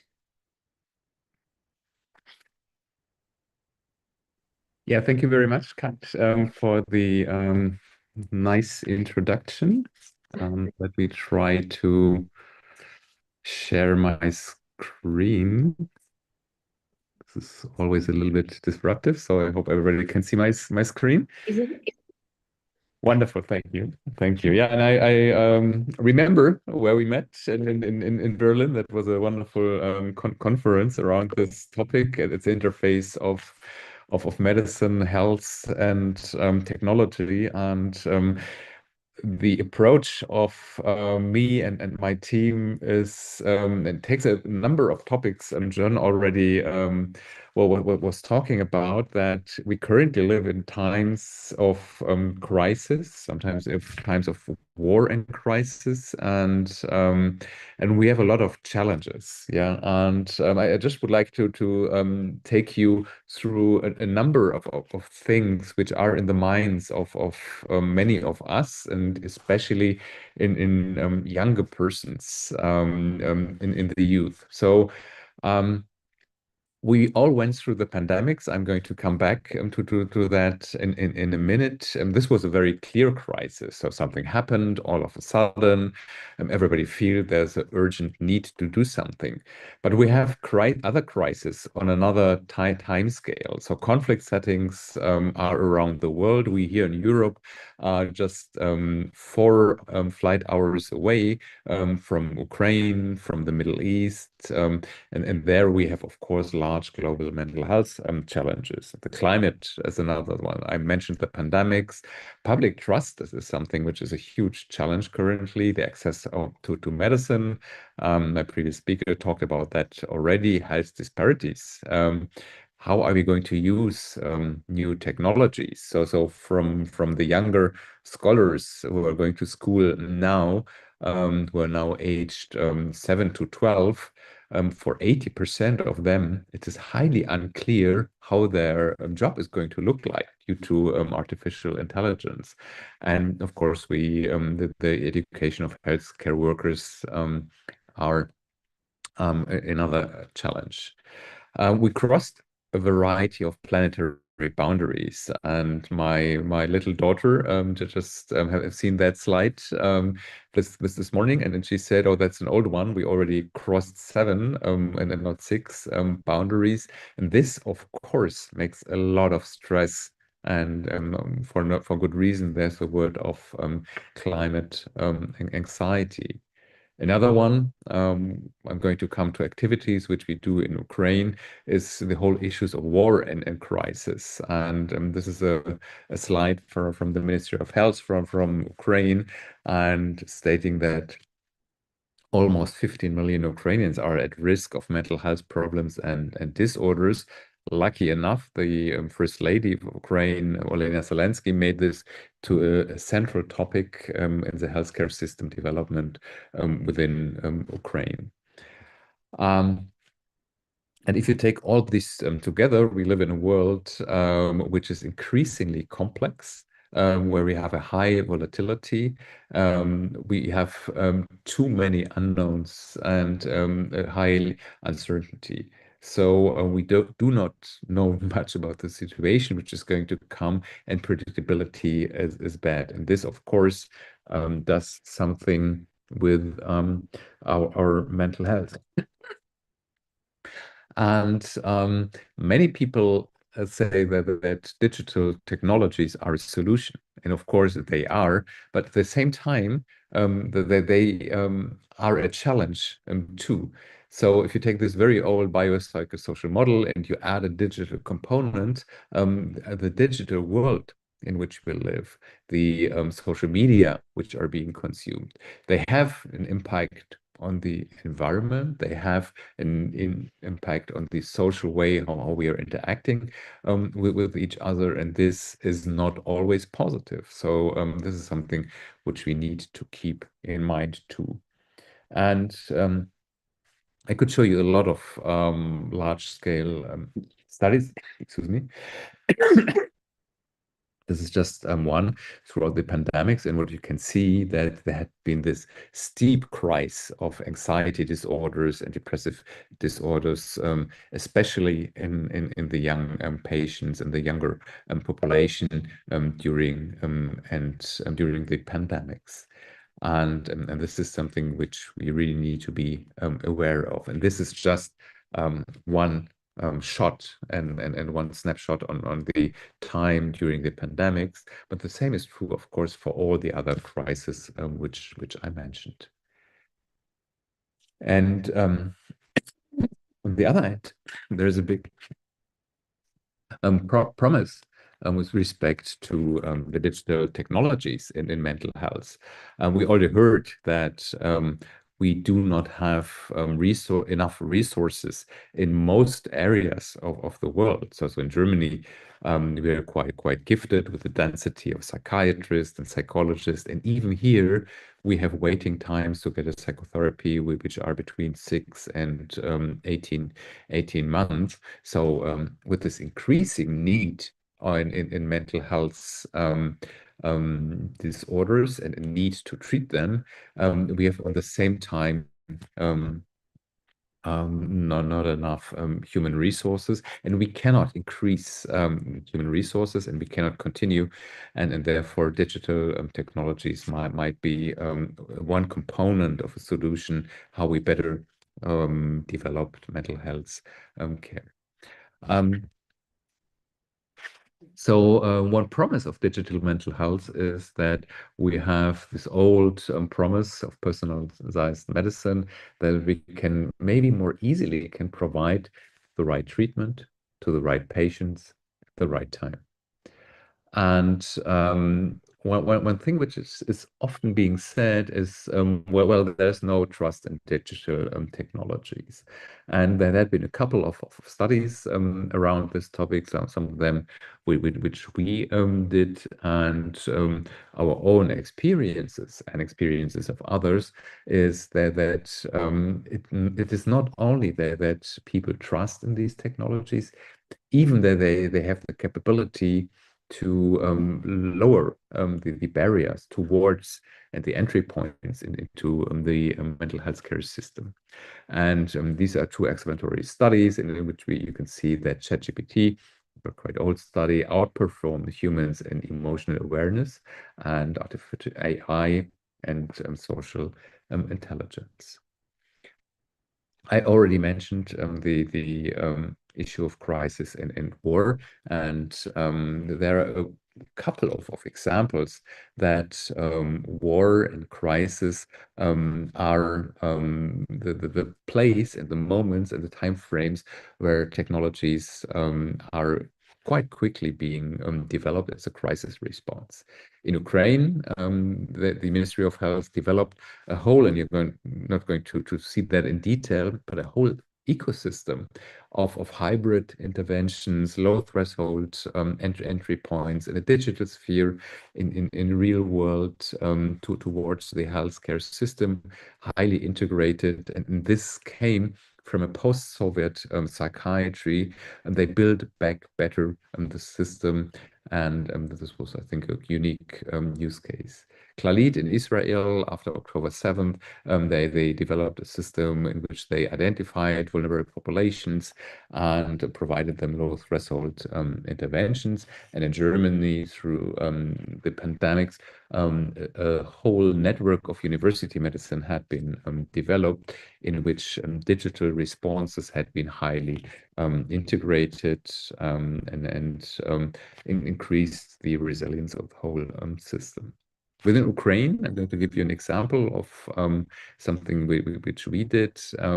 We co-developed within the Ukraine a large network in which we connected different hospitals and university hospitals.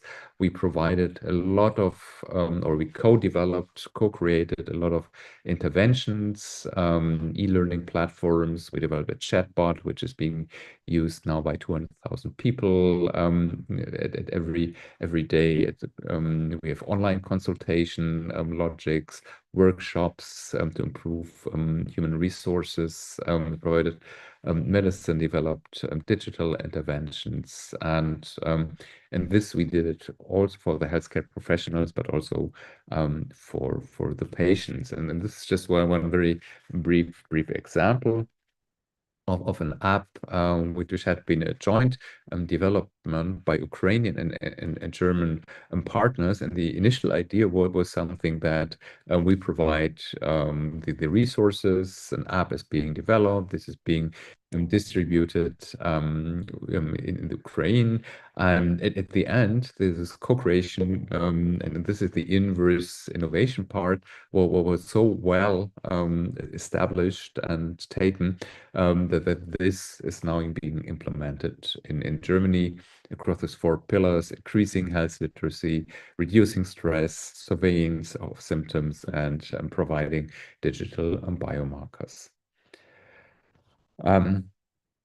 Besides these mobile interventions, we built up a huge network of telemedicine, not also outside of mental health, and we co-created LLM-based interventions. I'm going to go into detail there. Here you do see one of my postdocs, Solveig Kemner, and there's, for good reason, we said, well, we need to copy her. So there's a digital twin which exists from Solveig, and Solveig, the digital twin, is available 24 hours. She provides psychoeducation, she provides little psychotherapeutic interventions, and she does little screenings with the PHQ. And of course, there's not only one Solveig, there are many of them. And this is, I think, a very clear example how you can easily scale up in certain areas with these tools. And I really do like this analogy, the staging of integration of large language model and psychotherapy. I think we are currently, if you take the analogy to cars, in somewhere where we have assistive AI. So the car, you in the car, you get some support, but it does not drive on its own.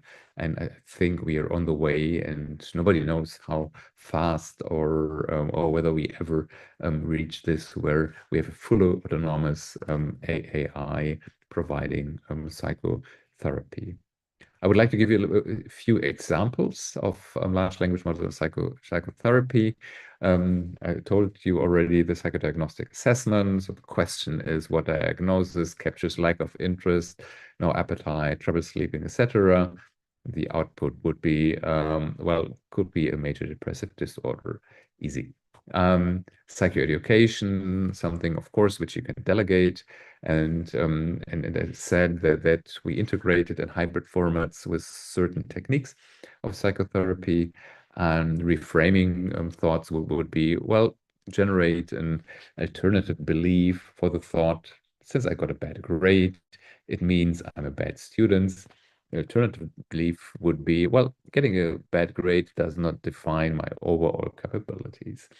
And I think this illustrates quite well that there are certain areas where human interaction is nice, but it can be for certain areas being delegated to digital actors. And of course, there are limitations in the large language models. This is one of my favorite papers. So ChatGPT is bullshit. There's a whole philosophical literature about the concept of bullshit. And here it says, well, the models are in an important way indifferent to the truth or to their outputs. So of course they just work with likelihoods, and this of course can be a big danger.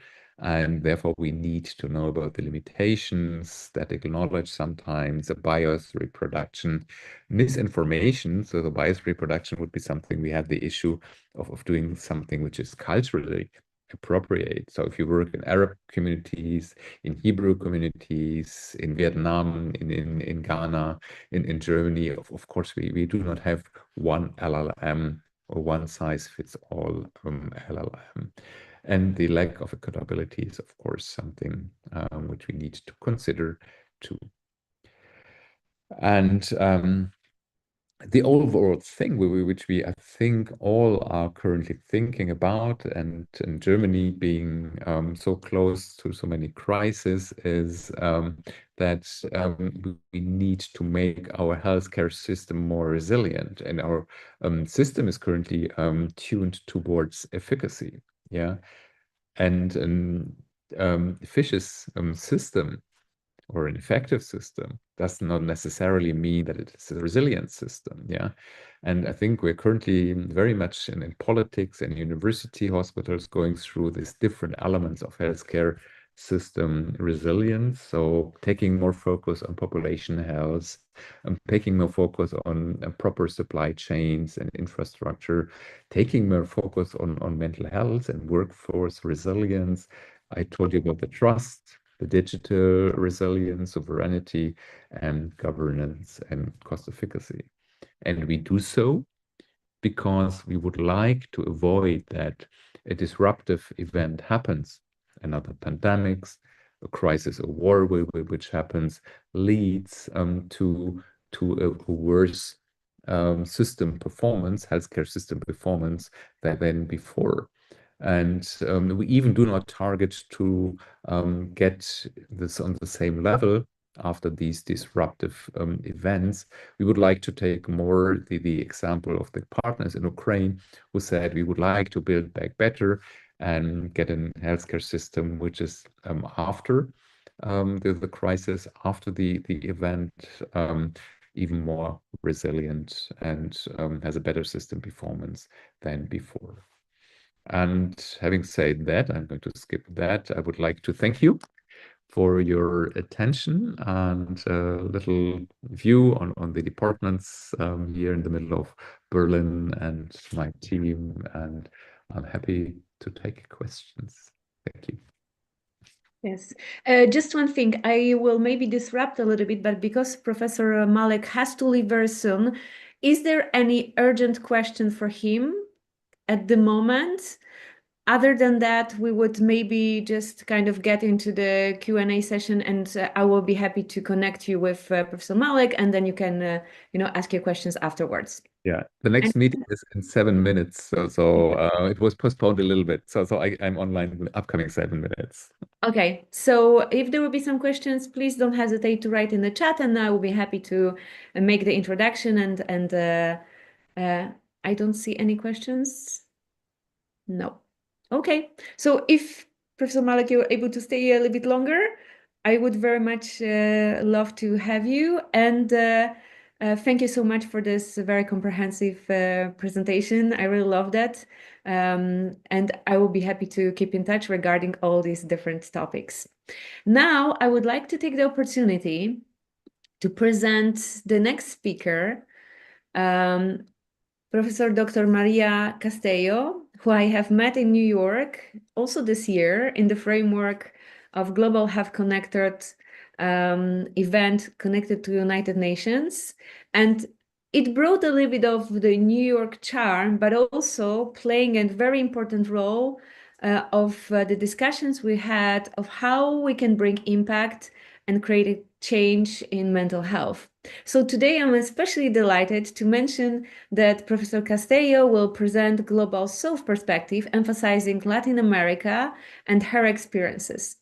To mention a few words about her, Professor Dr. Maria Castello holds a PhD in neuroscience and is also a counselor. She was a GRASS Fellow at the Marine Biological Laboratory in USA, an IBRO Fellow at the International Bureau of Education, UNESCO Geneva in Switzerland. Maria is also an associate professor of research at Universidad Investigaciones Biológicas Clemente Estable Montevideo, Uruguay, with research lines that include well-being and mental health, particularly the neurobiological basis of mindfulness and self-compassion, Feldenkrais, and the relationship between anxiety and empathy. She's also a researcher in PEDESIVA and SNI Uruguay, and integrates the neurodiplomacy working group of IBI. Maria is also ideated and leads international initiatives that are at the intersection of neuroscience, technology, governance, and mental health policy, particularly within the Global South, such as the Science Diplomacy, Neuroscience, Technology, and Society Networks, DICIENTS. Maria, I'm very, very honored to have you here today and very much looking forward to your talk. Thank you so much.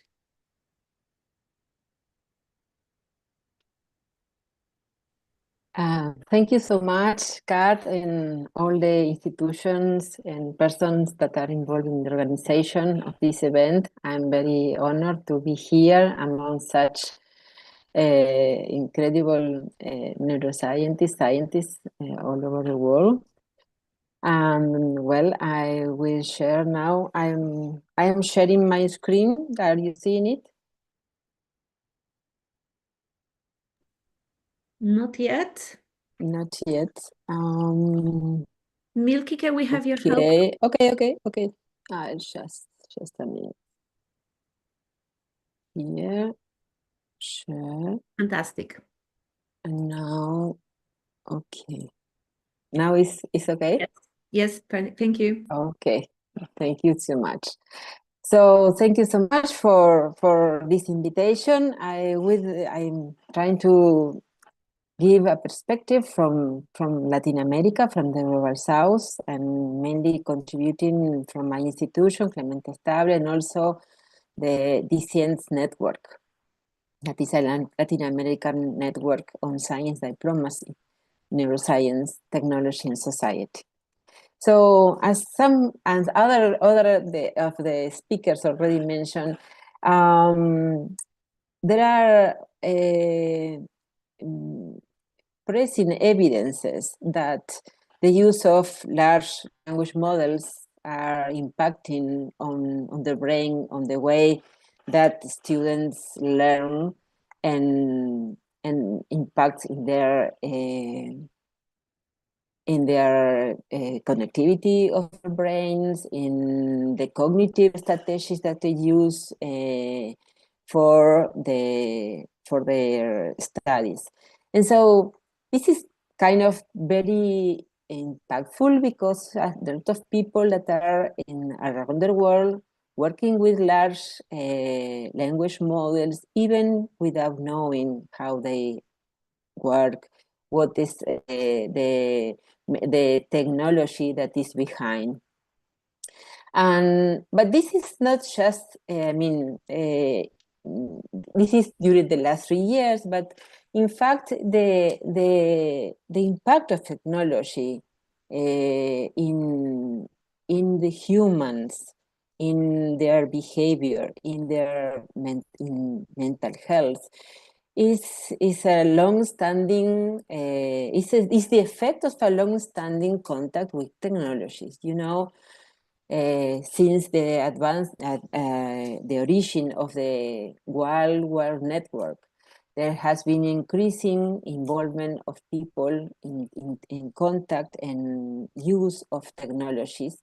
And at this moment, there are about more than 5.5 billion persons that are using, for example, internet. This involves 2/3 of the population that is currently connected to the web most of the time. And what is for me more shocking is that also involves that 1 in 3 internet users globally is a child. And so as their brain is developing, this is kind of impacting the brain development and the possibility to express the potential of the brain and the mind that emerges from it along life in a huge amount of people in the world. So this is a big problem.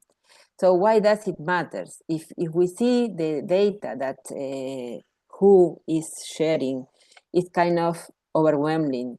How many people is suffering from mental health disorders? And also, as this was already mentioned today by several of the speakers, how many of these people are children and youth? And the variety of mental health issues and behavioral impact is very ample. And so, and in many countries, and particularly in my countries, this also involves suicide and as a very huge problem for the society that is increasing and in fact also increased during the pandemics.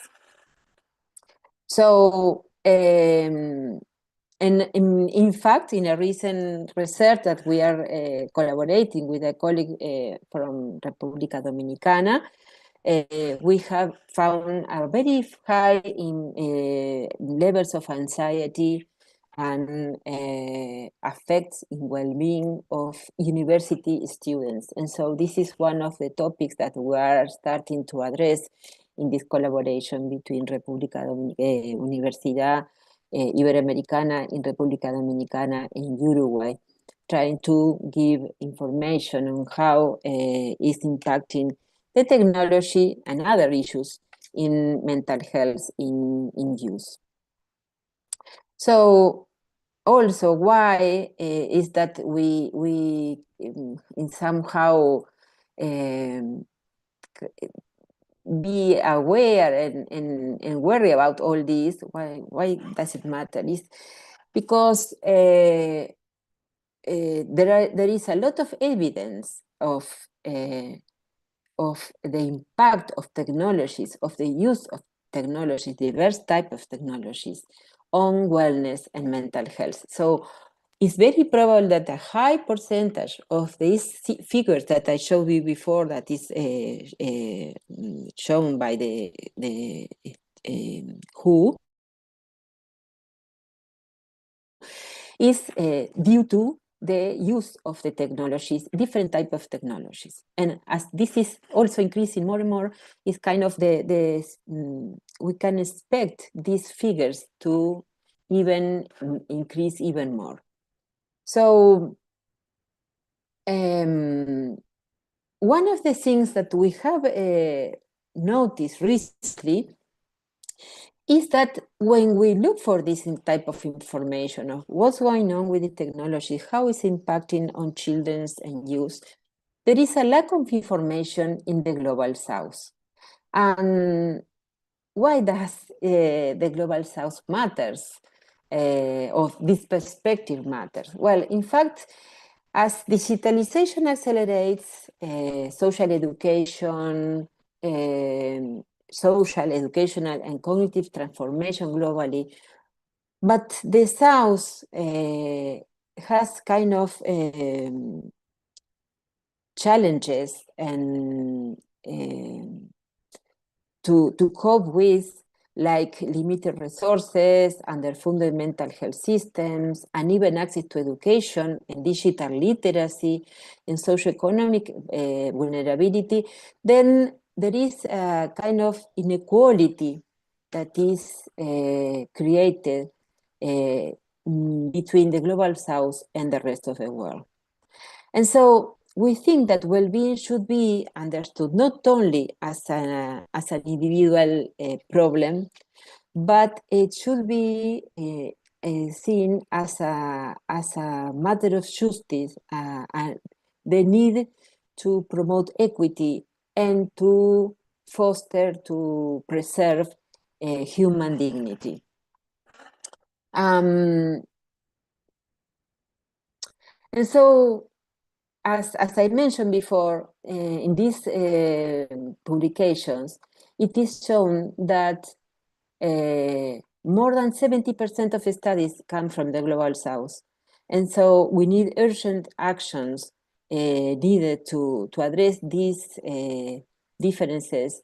And because then it will be important to have this information to elaborate better strategies that are taking care of more broad, diverse populations. Also, it is interesting to note that technologies not only are, have deleterious consequences on wellness and brain health, but already, as posed by other speakers, it has also a lot of benefits. It's kind of complexity or duality regarding the digital use. And for example, it can increase brain activity, cognitive abilities, memory, and other cognitive abilities.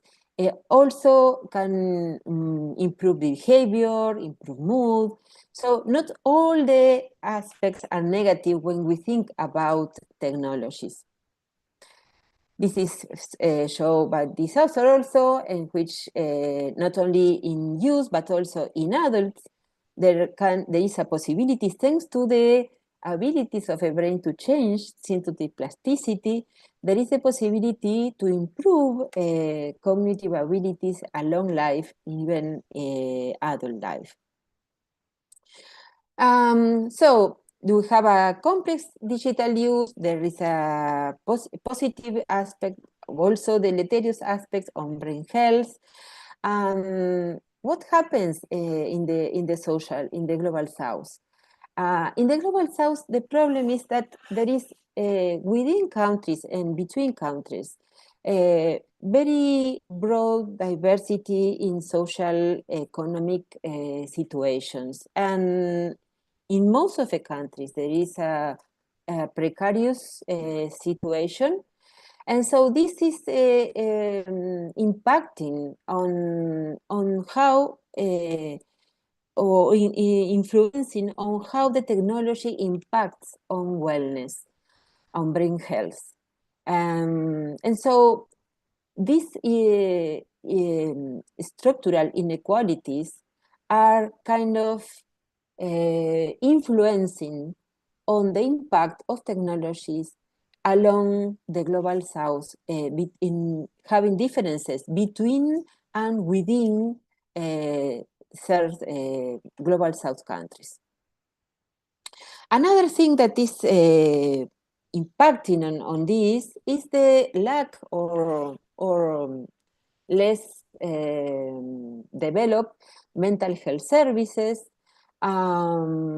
less social safety, And also, and importantly, there is also inequalities and lack of good quality of education. And this education is not only regarding general education, but I think that two main aspects should be strengthened and are, in fact, not very well developed in the global south. That is education on the brain, on neuroscience, and on how the brain is able to generate the cognitive abilities and how does it learn. And also another important topic is the knowledge of technology, but not knowledge of technology as users. Instead, the lack of information, the important lack of information is on how, I mean, the deep knowledge about technology, not only to know how to write a prompt, but effectively know how it works, how you can create a neural network, and so have a deeper knowledge on technology, what is called the technology literacy. And this is lacking in the global south. So in some way, we think that without policies and resources, economic and other type of resources, and cultural relevant frameworks, digitalization can exacerbate mental health burdens rather than alleviate them. So even if there is a complexity in the sense that technology can improve and can decrease wellness and mental health, this can be exacerbated, this inequality, if according to the situation of each country in all these aspects. And so from the Global South perspective and the DCN network, within a program that is supported by the International Decade of Science for Sustainable Development, we propose to strengthen the capacities of science diplomacy, because we think that this is a tool, a really interesting tool, that may foster research and policy dialogue, South-South and South-North cooperation, as well as advocacy to promote the awareness on the relevance of mental health issues and how societies can cope with it. Also, we think that it is necessary to construct evidence-based neuropolicy frameworks to promote evidence-informed public policies, to increase and improve science advice related on brain health, on digital well-being, and mental health. And this evidence should be situated in the terms that should be adapted and considering the local context and experiences, and also should consider locally generated knowledge, what is called the epistemic justice. We also think that we should foster South-South and South-North cooperation ecosystems within diverse areas of research, such as neuroscience, educational neuroscience, and clinical science, to construct a framework for digital and digital governance. So we, in fact, would like to introduce a human-centered, empathetic, equity-oriented, and neurosocial approach to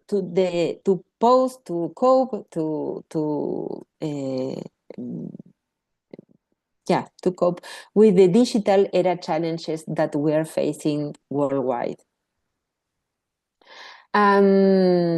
well, relating the need to evidence-based interventions, there is a need to have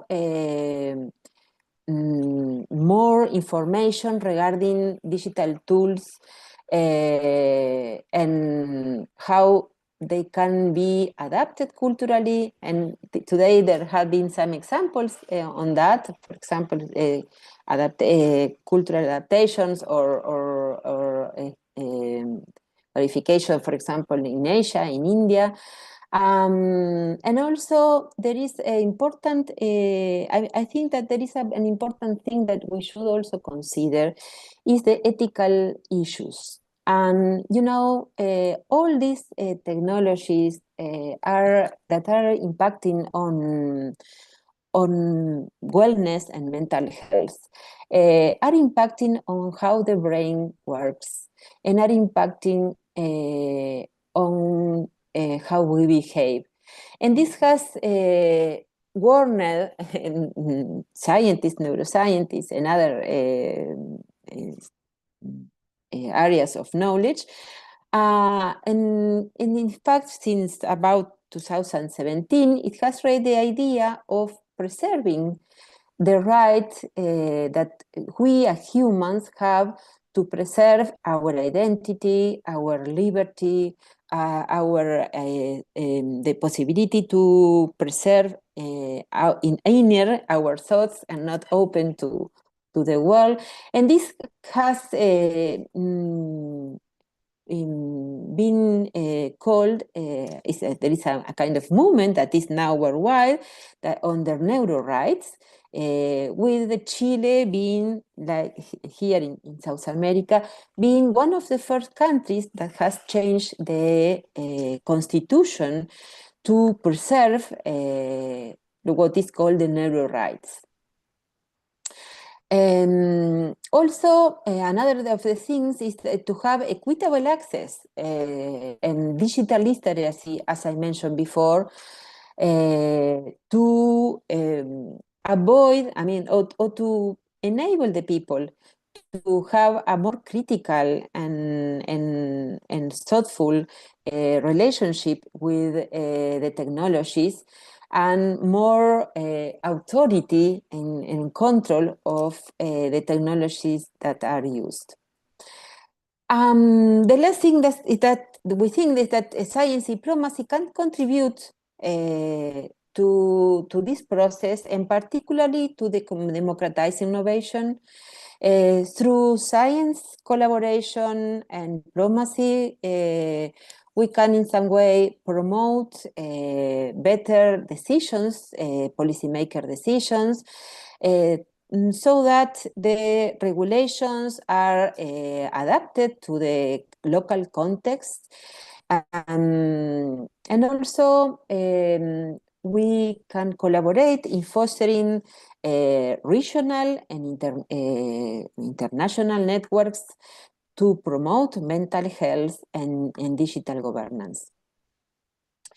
It is important to in this call to action that we are elaborating, to recognize that digital inequalities mediate mental health impact of digitalization. It is important to foster mental health and in the different ways, as was already mentioned now by all the other speakers, but fostering mainly neuroscience and technology education and improving social equity. The relevance of context-specific interventions, including the youth voices and local cultures, and also ancestral knowledge, and kind of contribute to fostering or to creating a neurosocial framework in which from birth the development of the brain is preserved and fostered through the promotion of wellness and mental health in the surrounding of each newborn that involves their families, their docents, the teachers, the health cares, the medical doctors, and all this kind of making, in this way, an ecosystem that is kind of preserving mental wellness and well-being. Not only the technologies, but other interventions are being demonstrated to improve wellness and mental health. And I just bring 3 of them.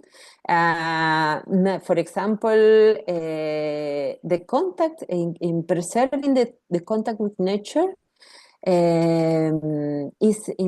impacts deeply in wellness and mental health. Also preserving social bonds, and in some way Latin America in particularly is a part of the world in which, despite in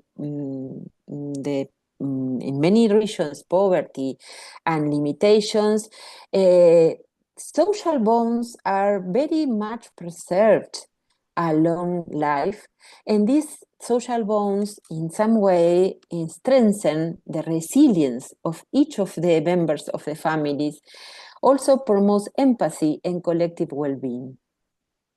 And finally, mindfulness-based interventions, and this is one of the studies we have been doing in Uruguay, in teachers, in which we demonstrated that the training in mindfulness and self-compassion improves wellness, well-being, reduces stress, and improves empathy. And so this is the kind of things that can be done to promote this better development of the kids in a surrounding that is kind of permissive and that cultivates wellness along development. And so as a final message, well, digital mental health is a scientific, ethical, and social challenge. And we call for human-centered digital governance and promotion of mental health, neuroscience and technology education, social equity, and all of these fostered by science diplomacy to promote wellness worldwide. So thank you very much for this opportunity, and I leave here my email in case you would like to contact. Thank you so much, Marita. I really loved your talk. And also, I will straight away jump into saying thank you to all of the speakers.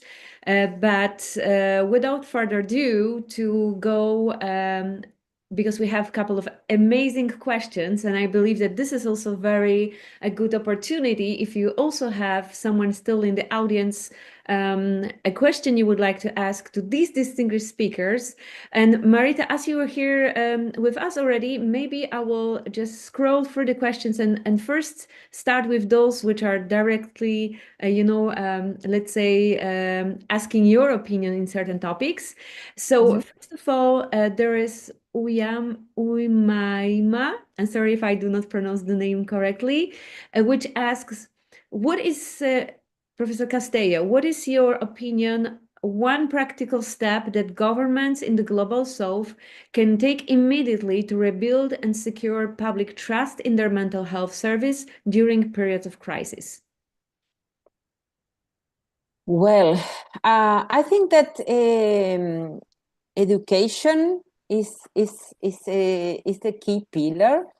Education in general, but particularly education and neuroscience. I think this is a pillar. In fact, we are collaborating with Astrid Schmid, a colleague from Chile that is now in Singapore, and we are kind of working on a proposal for a global movement to improve brain literacy. because we are absolutely convinced that all this can be benefits from everybody having a better knowledge on how is our brain, how it works, and how can it be its development and its potential modulated by different situations. And you know, when there are crises, there is a high level of stress, and stress is one of the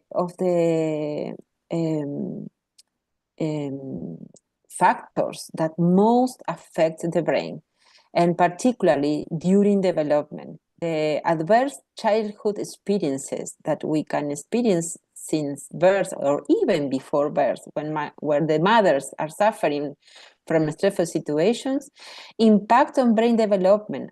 And this is a kind of impact that lasts for many, many years and is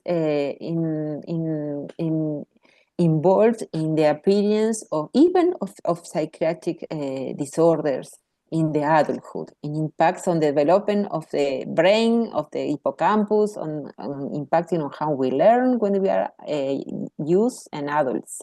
So I guess that the best way is to improve brain literacy all over the world. Thank you so much, Maria. There's a lot of other questions. So just to tell you, next questions also to you. I will just jump on the occasion in here.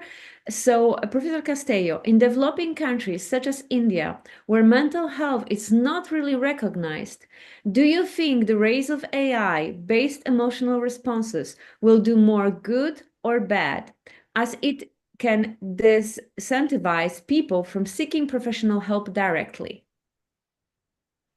Well, I'm going to answer to this question as not as a neuroscientist only, but as a counselor, and a counselor formed from the human-centered approach of Carl Rogers. And this approach is based on empathy, on listening without judging, and trusting in the other person's potential to become the best possible for this person.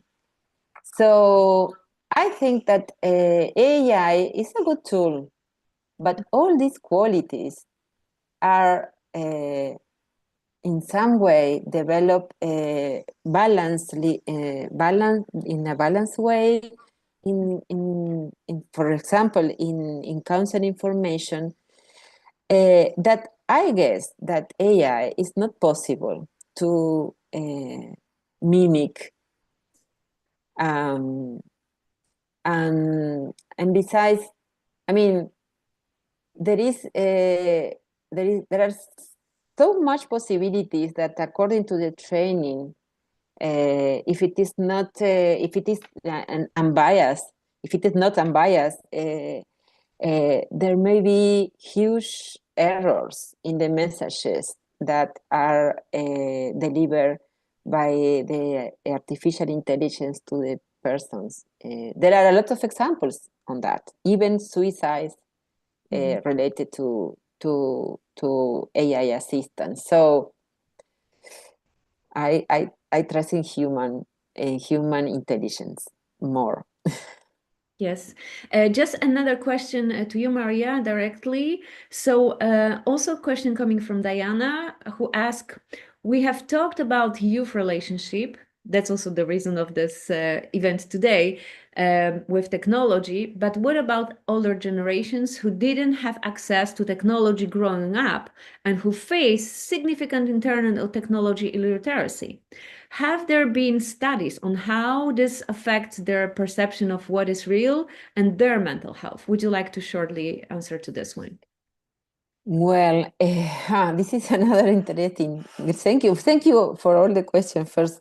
And this is another interesting topic because, you know, use are, I mean, in this moment we have a kind of so diverse situations in the relationship between AI and other technologies with human brain, because we have from the 2-year kids that are already using a cell phone without any trouble, to people that don't use technology or are very limited in the use of technology. And you know, as far as I know, the problem is there is a problem that is the reality. You know, in fact, reality is an invention of the brain. It's the best hypothesis that the brain has according to the information that is collecting from the world and the experience of a person. So when we are in front of whatever, our brain just collects information and compares with information with the previous experience, what was it? So we make the best hypothesis of what's going on. And the problem that I see is in all along, I mean, it happens in any age, is when the brain starts to think that the other,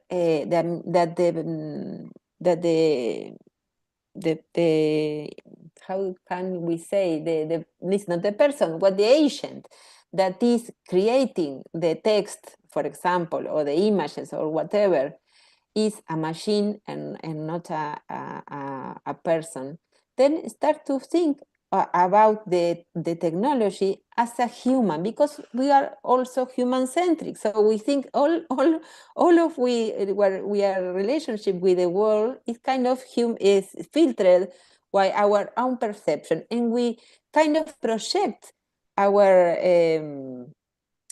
way of being to the rest. And so I found that it has been found that not only I mean, people at different ages get confused and think that there is a person in the other side of the screen.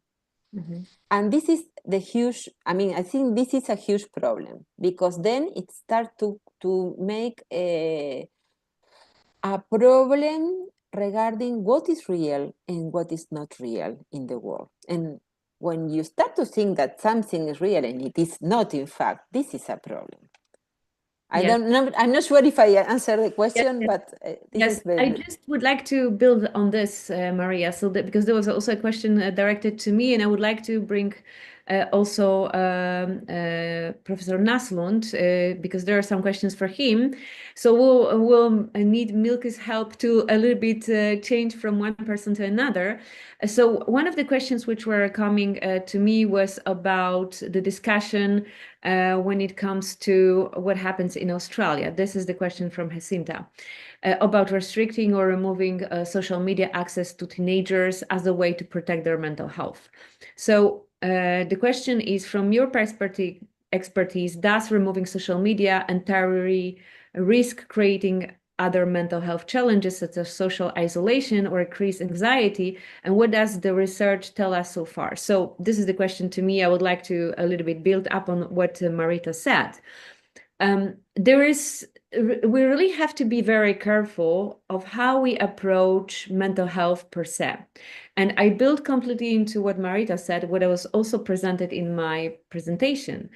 There is a lot of different kind of applications. We really have a little bit of the issue with a maze of opportunities. Many of the applications are built to really get us hooked. I very often mention Nir Eyal's book, which the title is Hooked, telling about how we create different kind of products to making people addicted.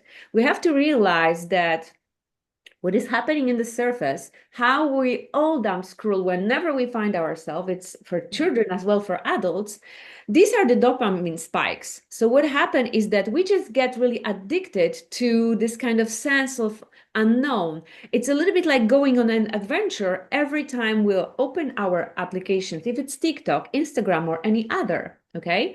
And now the thing is that many of these applications, this is the first, let's say, round were created really to bring more and more out of our attention, to sell us eventually a lot of different kind of products, because we have to be very aware that nothing which is given us for free is not really entirely free. There is always a price to pay. And actually our own data, and now also our own data about our mental health, is a current currency.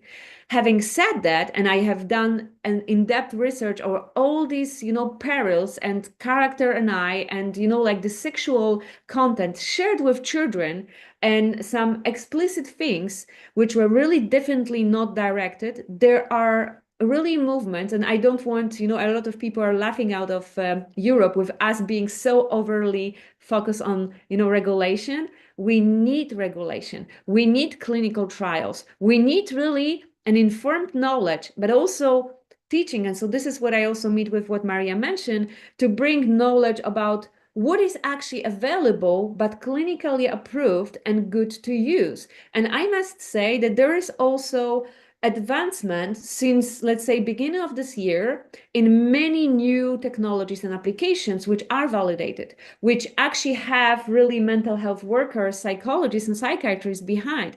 And I'm very, very glad and happy of, different programs with Professor Naslund shared, with Professor Malek with Maria shared. This is just, the tip of the iceberg. Many people are really willing to bring the change in these topics. So when it comes to, giving the choice, it doesn't matter how old are you. I speak to young people. If somebody tells you to not use something, how do you react? Do you really listen if everybody else is on these apps? I think that the question is to provide rather something which will be rather validated and safe, but will give the opportunity. So rather our, let's say, responsibility is to bring the education and tell, okay, if you use this, this is the risk. If you use this app, this is something which could be potentially beneficial to you. So I would rather bring the right applications and the knowledge really with big programs, which I really love to hear about, also in the framework of this event. Now, not to kind of monopolize the time, I would like to ask Professor Naslund about the topics which were directed a little bit to him. There was a question from Yagmur telling, since 1 in 3 user is a child, consequence in mental disorder, is there any action plan which is under execution in terms of avoiding this lack of unconsciousness? Would you like to reply to this, John? Yeah, I think that might have been referring to the technology users, or I think so. It was not specified, but I believe that there was a question that, one of in free users is,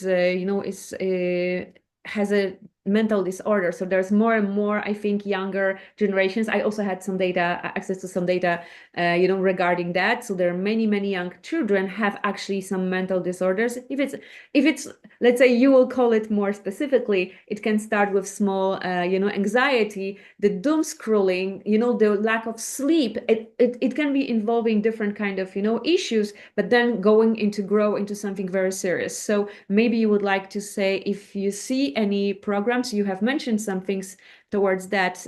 Yeah. Yeah, I mean, I think I agree with the other comments. I think about the importance of some kind of regulation of technology use in children. I mean, it'll be interesting to see how that plays out. I know many school systems are doing that, trying to restrict bringing phones into class or what have you. I know Australia has implemented some of the most. It'll be interesting to see how that plays out. But they have some of the some of the strictest regulations on technology use. I think the other thing which is lacking is quality research on the impact of technology. We tend to see a lot of, you have kind of, sensationalist type stories that make it into the news. Many of them are horrifying and awful, and there's no question.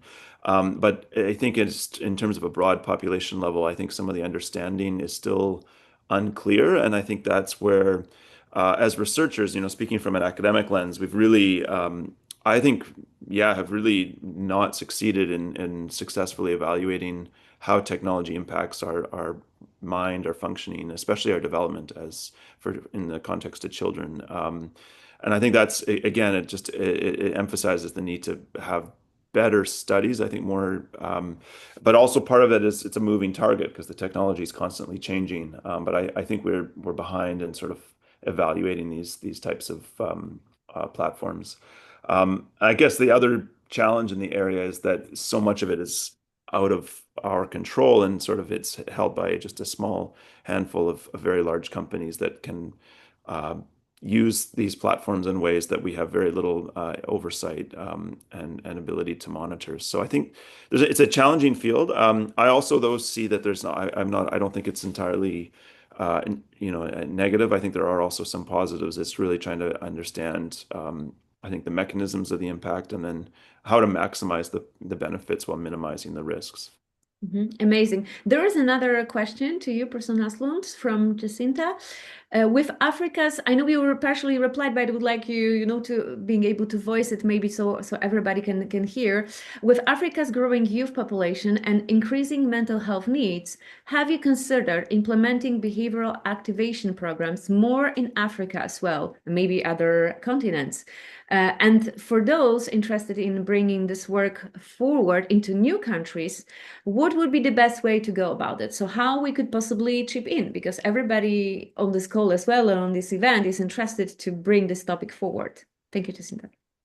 Yeah, no, it's a fantastic question, and I put a couple notes in the chat, but I think that actually some of the work that's come out of various countries in sub-Saharan Africa has been I'd say some of the leading work in this field, in the field of global mental health. There was actually a large summit, the Global Mental Health Peer Network Summit the Movement for Global Mental Health Summit was just in Cape Town a few weeks ago.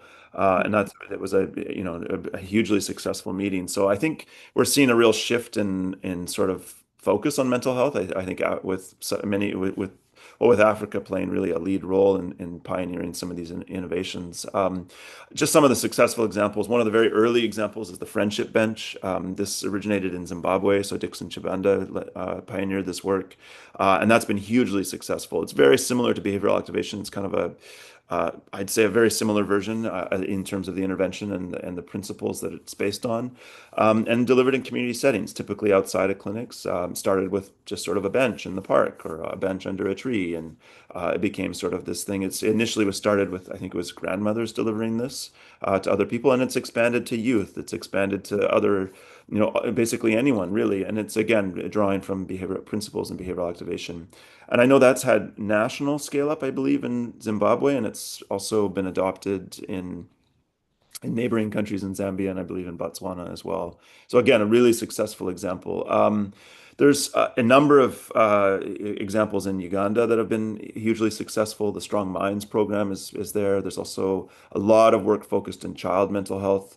Fred Sessa Wamala, he's a professor based in the United States, but he's from Uganda, and he's led a huge number of studies showing the benefits of early intervention on child development.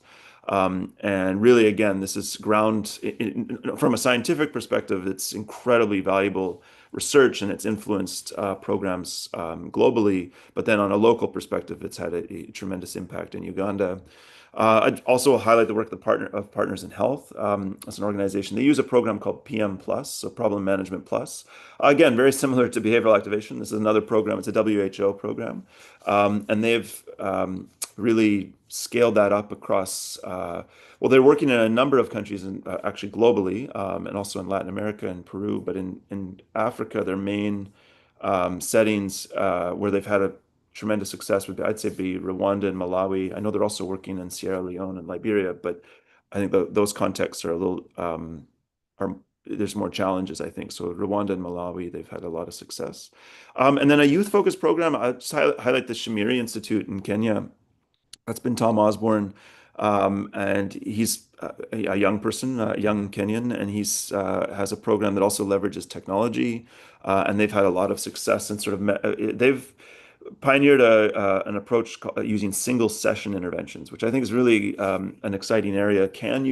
when we think of people's busy schedules and busy, commitments, this idea of having multiple sessions is really challenging. You may only have one opportunity to support someone, and so he's been testing programs focused on single session interventions, and again using technology. So those are all a number of examples. I know there's others. I have, it's a very it's a huge continent, and I know there's a lot of work in Africa, and then there's also a lot of work in other parts of the world. And certainly many successful examples. I think to get involved, to try to make some projects like this work, it's really critical to have community partners who are interested and engaged. It's not possible to sort of implement or scale or even test any of these without, buy-in from, all the different stakeholders that you need. And then in addition to that, there is a need for funding. Ultimately, I don't want to ignore that. That's sort of the elephant in the room. There is an absolute need for funding. I know there are organizations that are, focus on funding mental health specifically, although I know there's also many constraints with raising funds. So I think that again, this can't work. Mental health initiatives cannot work without some investment. There's no question. These community programs can certainly be less expensive than other more intensive health system level programs, but we can't expect them to work with no funding, and there needs to be dedicated resources. But yeah, it's a great question. Awesome. Thank you so much. And because of the time, I would like to ask all the speakers, if you could take a look at the chat.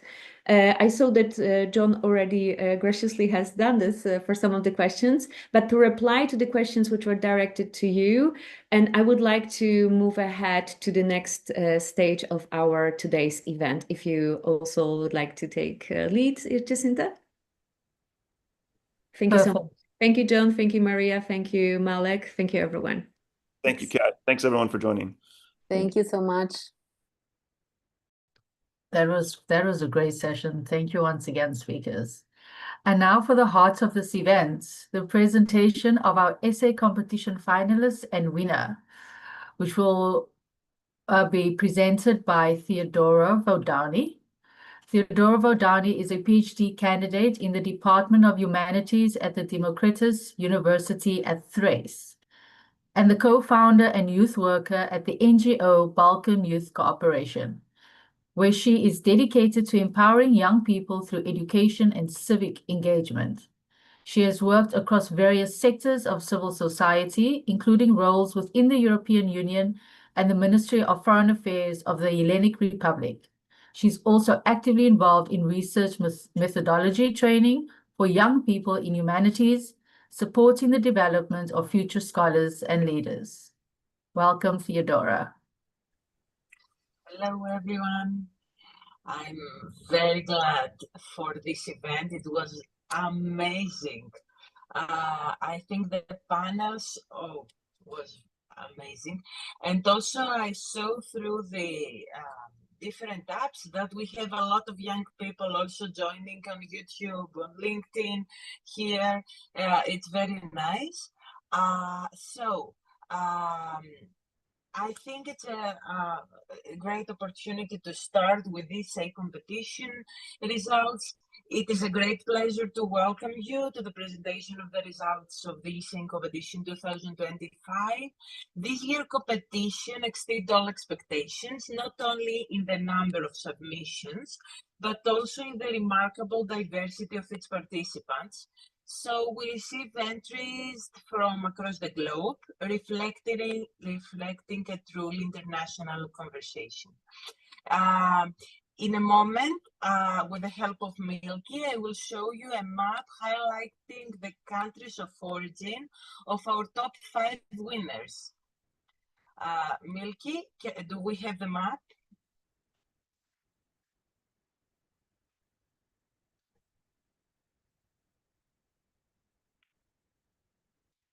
Yes, one moment. Yes, no problem. Thank you very much for all the work you have done today. Perfect. So, in the first place is Nikolaos Gelitsis from Greece. The second place, Claudio Mancini from Italy.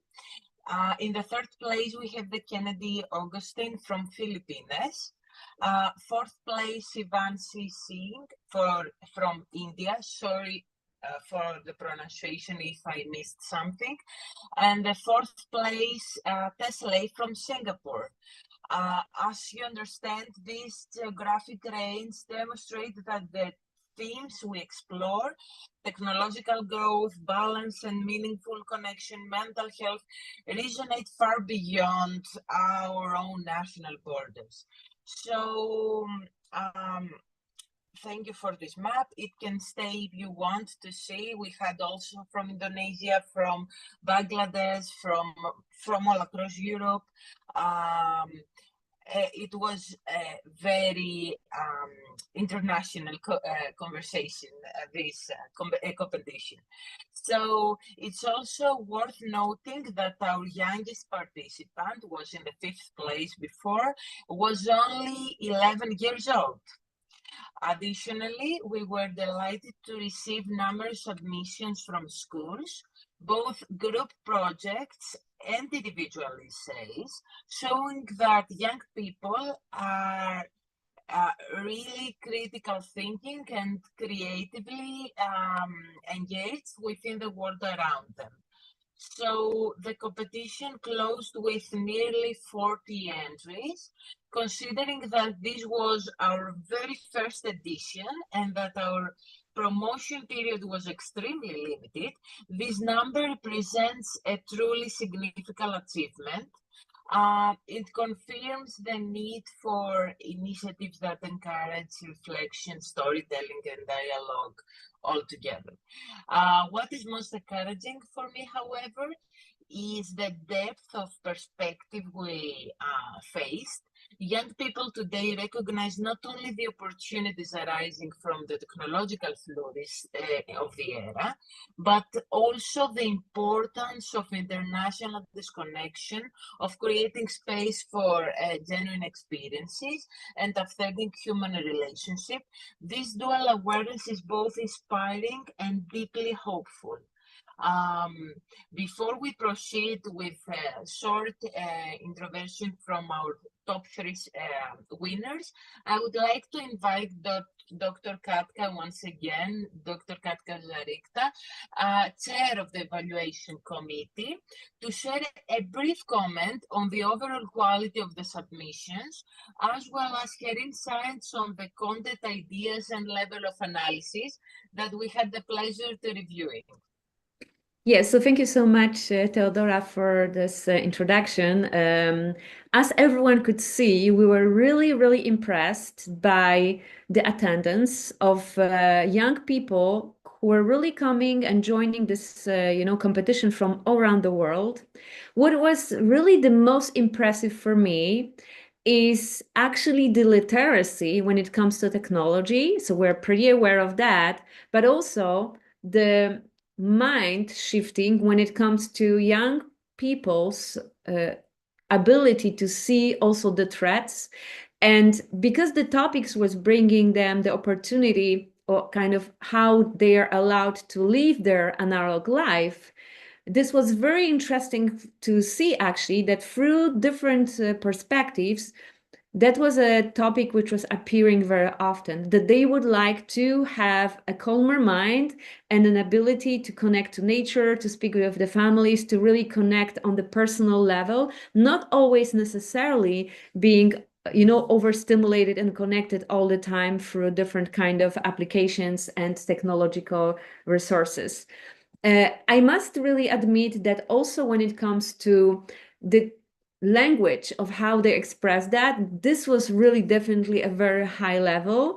So I was very glad to read all different essays. It was coming from a little bit more scientific, approach to really poetic one.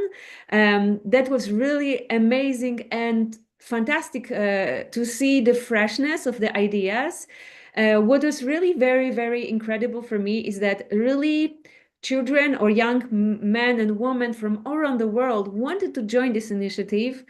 And sometimes we had hard time I must also say that. So this is the part which Theodora and her colleagues were taking care of. We're also verifying if these essays were written with the help of artificial intelligence or if they were authentic and how this was panning out.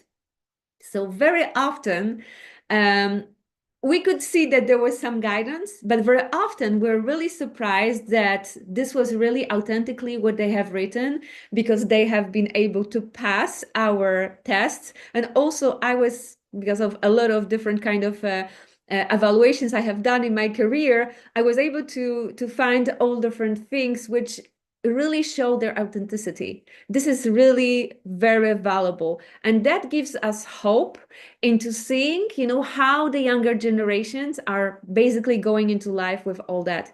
Also, the younger age of some of the people who joined the competition was extremely impressive and kind of like incredible that an 11-year-old person from Singapore could write and compete at the same level of someone who is 20-something years old. That was really admirable. But without taking more of the space, I would like that also our top three competitor laureates are able to present a little bit more about that. And I will invite Theodora to say more about this context as well. Thank you so much again. Yes, thank you very much. I think we can start with the top three.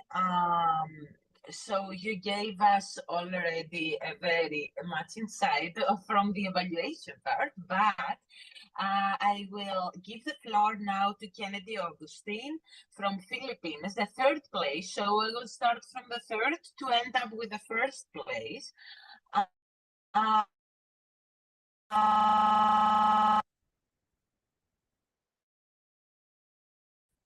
I think I have the microphone. Yes, sorry. So I will give the floor straight to Kennedy Augustine to start with his presentation. Kennedy, do you prefer to present by yourself or you prefer us to share your presentation? How is more convenient with you? Can you hear us? Hello, ma'am. Hello. Can you hear me? Yes, of course. And by the way, ma'am, the presentation, the one that I sent in an email. Oh, perfect. So you want us to present it for you? Already, Yes. Milky have done it. Perfect. Give us a minute.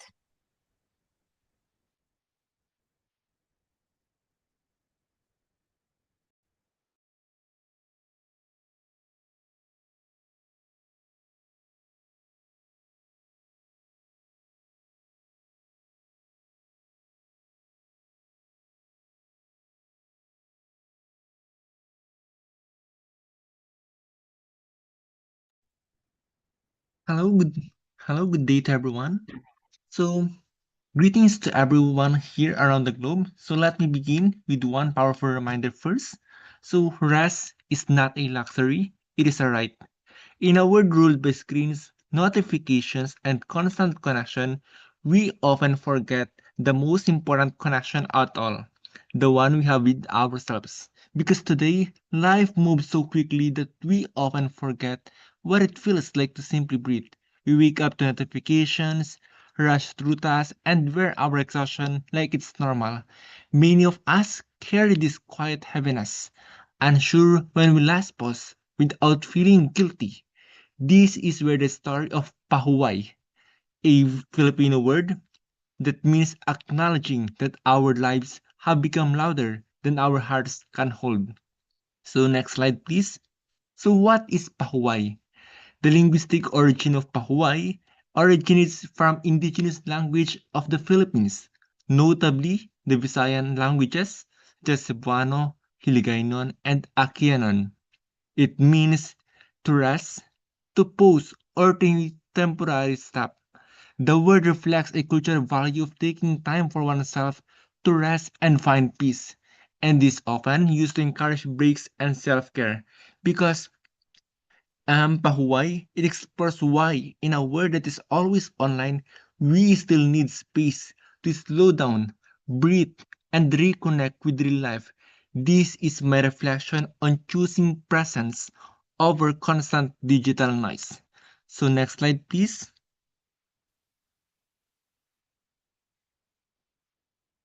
So the word pahuway is a Cebuano term for us came to me during calm moments, but during my own exhaustion, I realized I'd been running for so long. I no longer knew what it felt like to stop. In the silence after burnout, I searched for a word that felt genuine, familiar, and honest. And pahuway became that word, a reminder that even in our busiest seasons, we are still allowed to slow down and return to ourselves. So next slide, please.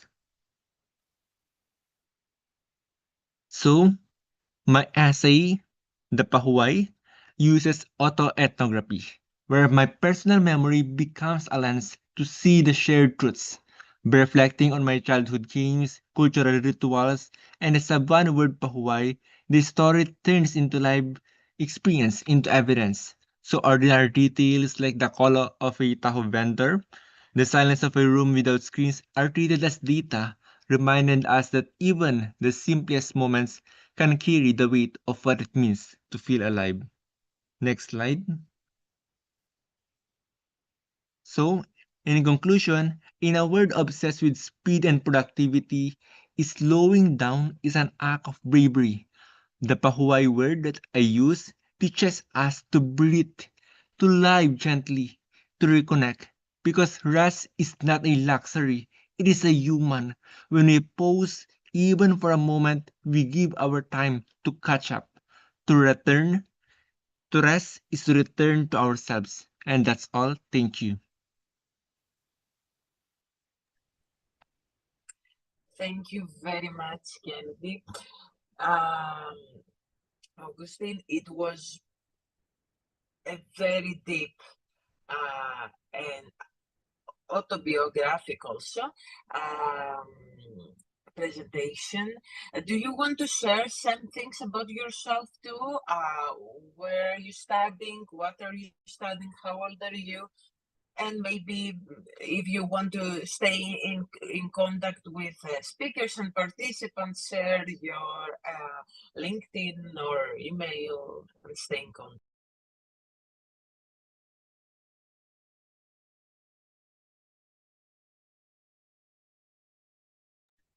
Can you hear me? Pardon, ma'am? Now you can hear me, I think, right? Yes, okay, ma'am. What is it again? Yes, thank you. I ask you to tell us some things about yourself. How old are you? Where are you studying? Where are you living? What are you studying? Pardon? I ask if you can share some things about yourself. How old are you? Where are you studying? And what are you studying? Okay, so my name is Kennedy de Guzman Agustin. So I am from the Philippines. So I am a soul learning to move gently through the word, carrying through stories in my heart and dreams in my hands. So by this pahuway, I have known exhaustion, yet I rise. So I have known silence, yet I speak in my own.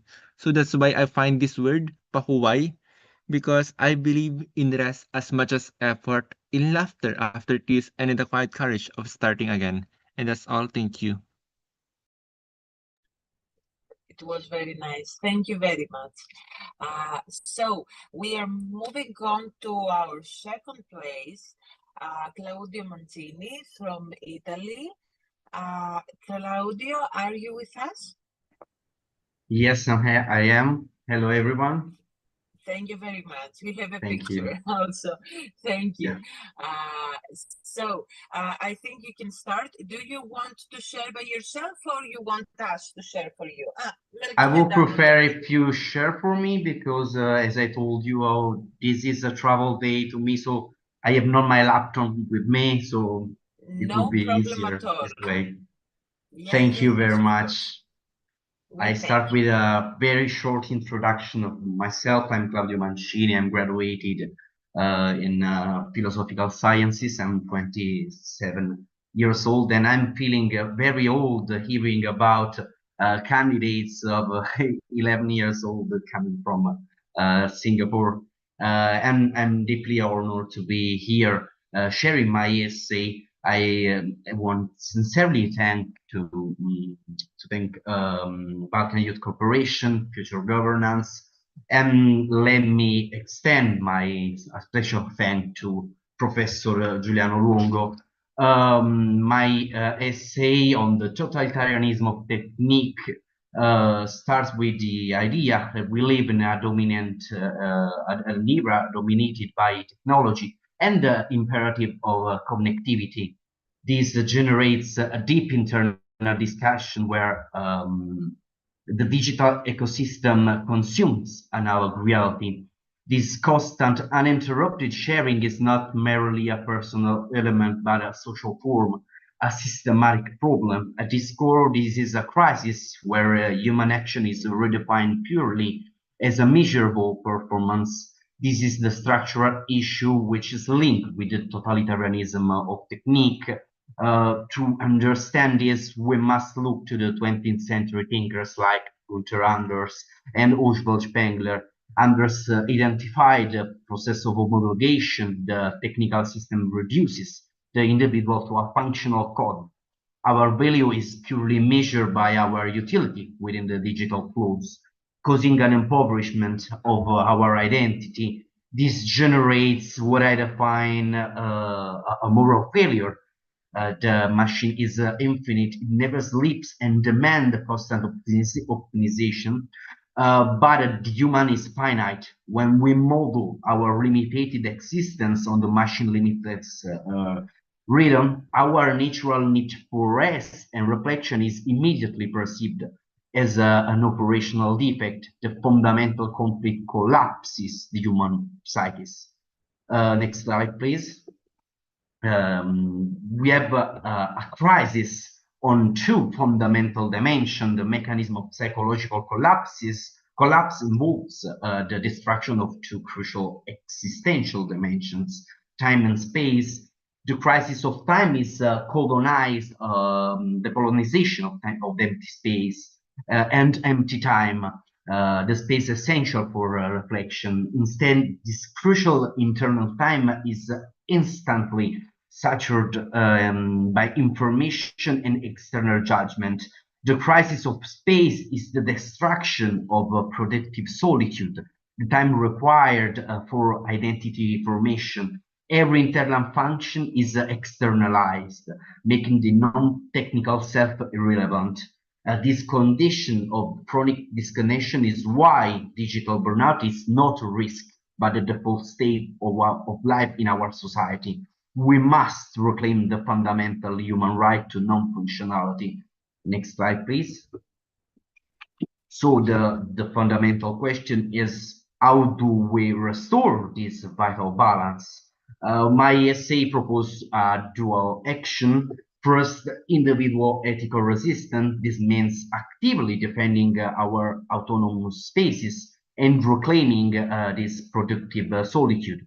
Time for mental rumination, unbound from performance. We must recognize fatigue and disconnection as essential human condition, not defects. Second, structural protections. This requires a cultural and political mobilization for institutional acknowledgement. We must promote a normative framework where the human limit is a foundational ethical principle, redefining technology and its use in accordance with this human limit is essential for our psychic integrity. Next slide, please. With a last powerful phrase I want to share: the digital man must not devour analog man. The crisis we face is ontological. We must defend the non-digital human dimension and guarantee the possibility of a non-optimized life. This is not against technology, against process, but to understand how it affects us and trying to use it and not get completely used by it. Thank you everyone for your attention.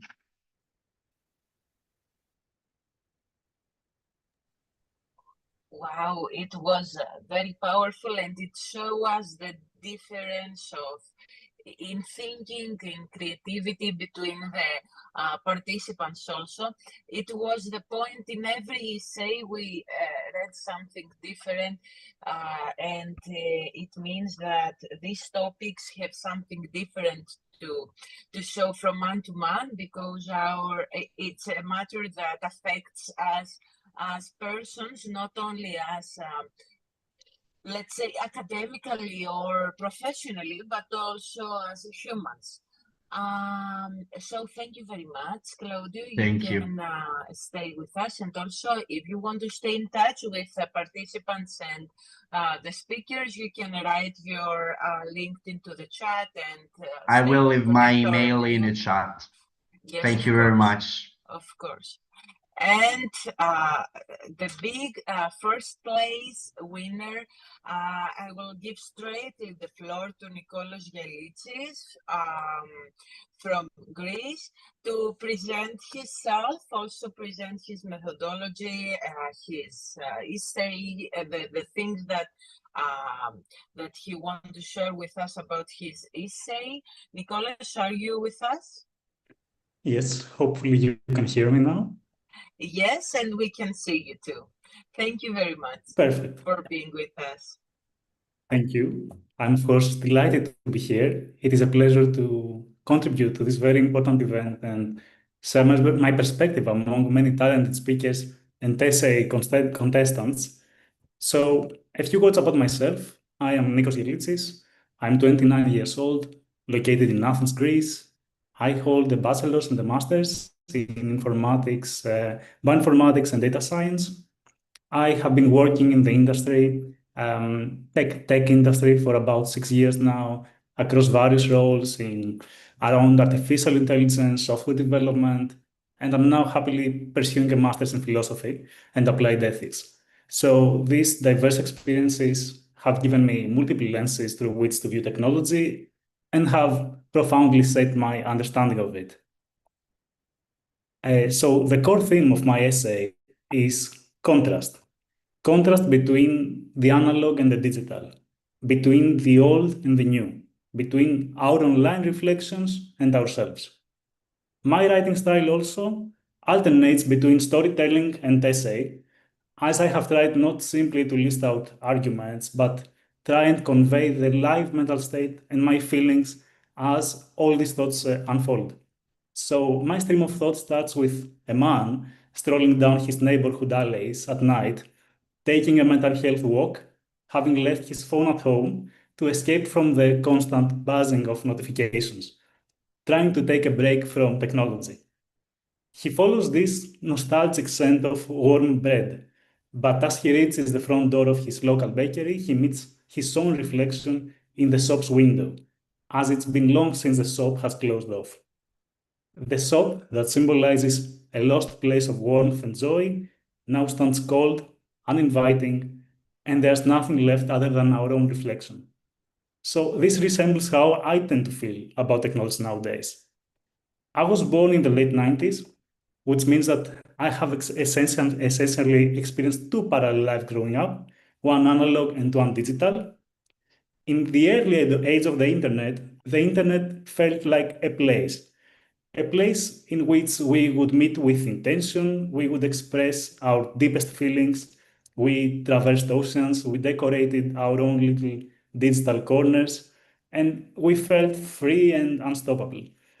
The internet then provided a great opportunity to escape from the problems of the day to day. Now we paradoxically try to escape from the internet. Nowadays, within the so-called attention economy, everything tries to lure us in, to steal from us just one more click, one reaction, 1 minute of watch time. Machine learning algorithms monitor our discussions, our feelings, our wants and needs, our vulnerabilities. But it's not just the machines, but the people also. The multitude of influencers who more often than not sell us marketing in the form of friendship. And it is easy at times to think like you have become the product. Are mental health walks the solution to escape these never-ending notifications, colors, and sounds? The requirement to consume everything, I believe, everywhere, is not maintainable. Growth without purpose. So it's time to reflect, to connect with what matters, and face honestly our false idols, be it influencers, pop stars, the technology and artificial intelligence. And to do that, we need to slow down and focus on quality instead of quantity. And through the cracked and foggy windows of technology, with their beautiful shiny and sharp, ugly pieces, we face once again our reflections. People talk about coexistence with technology, but for me, that is not enough. The better word is integration. Technology that does not contrast, but complement our experiences. Technology that makes us more aware, more purposeful, more human. Experiences that help us connect with our surroundings and our culture, transcending our screens, bridging the world of digital and physical. But with one very important note here. We must always have the right to switch off. We cannot reject technology, but we can integrate it in a manner that is intentional, limited, and human-centered. While coexistence is reactive, integration is proactive. It asks, how should technology fit into human life? Where does it belong? Where should it not belong? But to achieve that, we have to revisit what humanity is, and that can only be pursued through dialogue. We should not isolate ourselves behind screens, but use them as tools and not as an end in itself. That means active community engagement and data democratization. And finally, we have to keep reminding ourselves that behind all this fancy machinery and tangled cables still stand people, with their imperfections, their needs and longings. Thank you. And of course, I will leave my social media, my LinkedIn in the chat. Yes, thank you very much. It was impressive, as your essay too. As you all can understand, our participants come from a wide range of academic and professional backgrounds, reflecting the diversity and inclusiveness of this competition and of this topic also. Our winners were selected from a pool of a truly fascinating and meaningful submissions, and we sincerely thank them for being here with us today. I have also, and finally, please stay tuned because an ebook featuring the essay submitted to the competition will soon be published and made available to all of you so that you may explore the work of our participants in greater depth. Also, if you have any questions for the top 3 finalists, you can write them on chat. If needed, or if you want to ask for something, because we have some time till with the closing, so they can check your questions in the chat. I straightly give the floor to Jacinta once again for the closing, and thank you all for being in this competition and for those amazing essays that we have read. It was my pleasure to host this competition today. Awesome. Thanks so much, Theodora, and to the finalist participants. Congratulations to you. I believe our founding chairman, yes, there he is, of the Global Academy is also on the call. It is my distinct honor to welcome him and ask if he would like to give some final remarks. Jacinta, hi. We are just calling. I'm not alone here. Okay. We are just observing, the session. So firstly, I caught the flu, but secondly, then today and tomorrow is the ministerial summit here in Hofburg. It's a very peculiar moment of security of the entire globe, but especially in Europe. And you can imagine, how it looks like. It's a complete mess. We tried to follow the event, but it's very difficult to find the suitable place to get actively in touch with you and to say a few words. But both me and Camila, who is next to me. Hi, everyone. Nice to see you. Hi. So we followed most of the event, not from the very beginning, at least me, not from the very beginning, because it was very difficult to approach Hamburg. But anyway, I saw that the event itself was excellent. We will do the proceedings. I welcome everyone, to put on to ink on a paper, everything that has been presented today. It's a brilliant stuff. It's just the beginning, and everything we do, before even Global Academy, and especially now with the Global Academy for Future Governance, is a process, is not event itself. Today, it was a very successful half-day event, but actually we would like to have a process out of it. And basically, we would do the proceedings of the session today into a special ebook. I think before Christmas we will have our first Global Academy ebook featured done. That features actually our flagship program, 8-week program that has been taking place late spring of this year, and also this session of today, which we coded technology, mind and health, which has been brilliantly done by Jacinta, by actually all of us involved with the Global Academy and our associated partners, but particularly by Jacinta today, by our executive officer, Philip, Dr. Philip, by Theodora, which was tirelessly doing a great job, and also by Katka, who is another a guy who tirelessly did a great job today. And I can be just so grateful and so happy having such people, in a professional and let's say a personal network. Having said that, maybe Camilla can say a few words before we close from our side. I just wanted to thank all organizers and, of course, speakers of today's event. It was full of insightful and informative, and I think we touched upon a very serious topic that concerns all of us, and I wish us to continue in the same tempo, and I wish you the good rest of the day. Thanks. So the place that we are just today talking to you from has a symbolic meaning, because OSCE is the largest after the United Nations, is the largest comprehensive security mechanism that has so-called 3 dimensions, and one of the dimensions is so-called human rights dimension that very much tackles also relationship between modern technologies and the human rights and the liberties and freedom. So I think the future of mankind will be decided and will be the trajectory of us for tomorrow. And this tomorrow starts today, or it has started yesterday, as some of the speakers have mentioned. This trajectory will be decided, by our reflection and about our collective respond to the technology in relation with the human integrity, human liberties, and human rights. And to this end, I'm really very, very grateful that we had today a fabulous event. Event, of course, was maybe not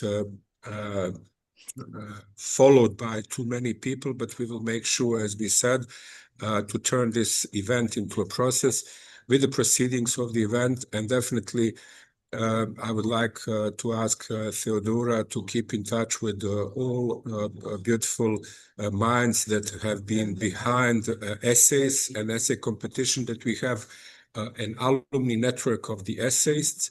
And we would definitely want to have more active in our work, including Theodora, but also other participants as well. And as said, we will do proceedings, and we will follow this event with let's say with a similar event next. The first next event that will be taking place after Christmas, after Sylvester, will be event about future urban planning and system thinking, and Professor Jan will be our flagship carrier for this event, followed by the event that is tentatively planned for February. That would be on crisis management and crisis communication management. So we would try always to involve technology, but not staying trapped in one niche. Thank you all for endurance and for appreciation, for commitment, and for the brilliant work. I have no words to describe all that. Jacinta, back to you right now. Thank you. Thank you so much, Professor Honors and Camilla. I'd like to give the floor over to Dr. Katz, who would like to say her final remarks. Yes, so thank you so much for the opportunity to also close this event. Thank you for bringing the topic of mental health forward. As a primer advocate, I'm very happy to have your ear and willingness to bring this and have more and more different kind of initiatives which go behind what IFIMES or Silk Road were doing so far. Thank you for the presence of Theodora from the Balkan Youth. Thank you, Jacinta, for amazing work into bringing this event together. It was fantastic to make really this a teamwork and something very successful. Again, I would like to extend my gratitude also to all the distinguished speakers who I had an honor and opportunity to know personally. I will start with Marita, also with John and with Professor Malek as well, and also having a contribution of Marisa Peer. This was really amazing, but also at the very end, I would like to bring the highlight of this event and all the young people who have contributed with their opinion of how mental health is important, because we cannot talk about their future without them being in the center of all that. So thank you so much. And I'm looking forward to other initiatives which will bring this topic forward. Thank you. Awesome. Thank you, Dr. Kat. I just want to say hello. I see Dr. Ian Banerjee is also on the call. He was one of our speakers at our previous course, I believe on creative industries, the presentation that he gave last time. It's really good. Welcome. And I believe Ambassador Vladimir was also on the call, but I didn't get a chance to say welcome to him because he has since dropped the call.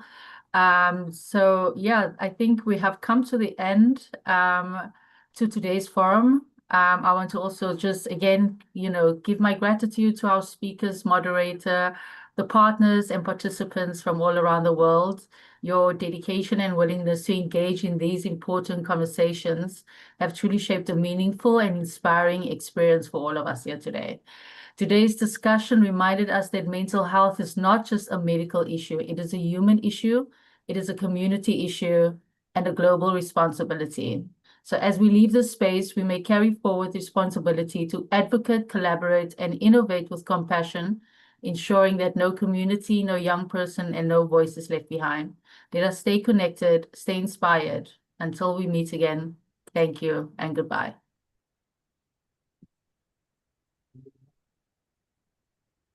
Bye, everyone. Thank you and goodbye. Bye-bye. Thanks a lot. Thank you, everyone. Have a nice day. Everyone, all the best.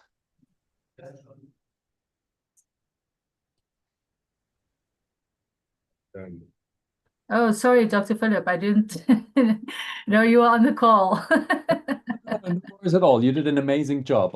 It was really great. Okay, thank you. Thank you, everyone. Bye. It worked. Cheers.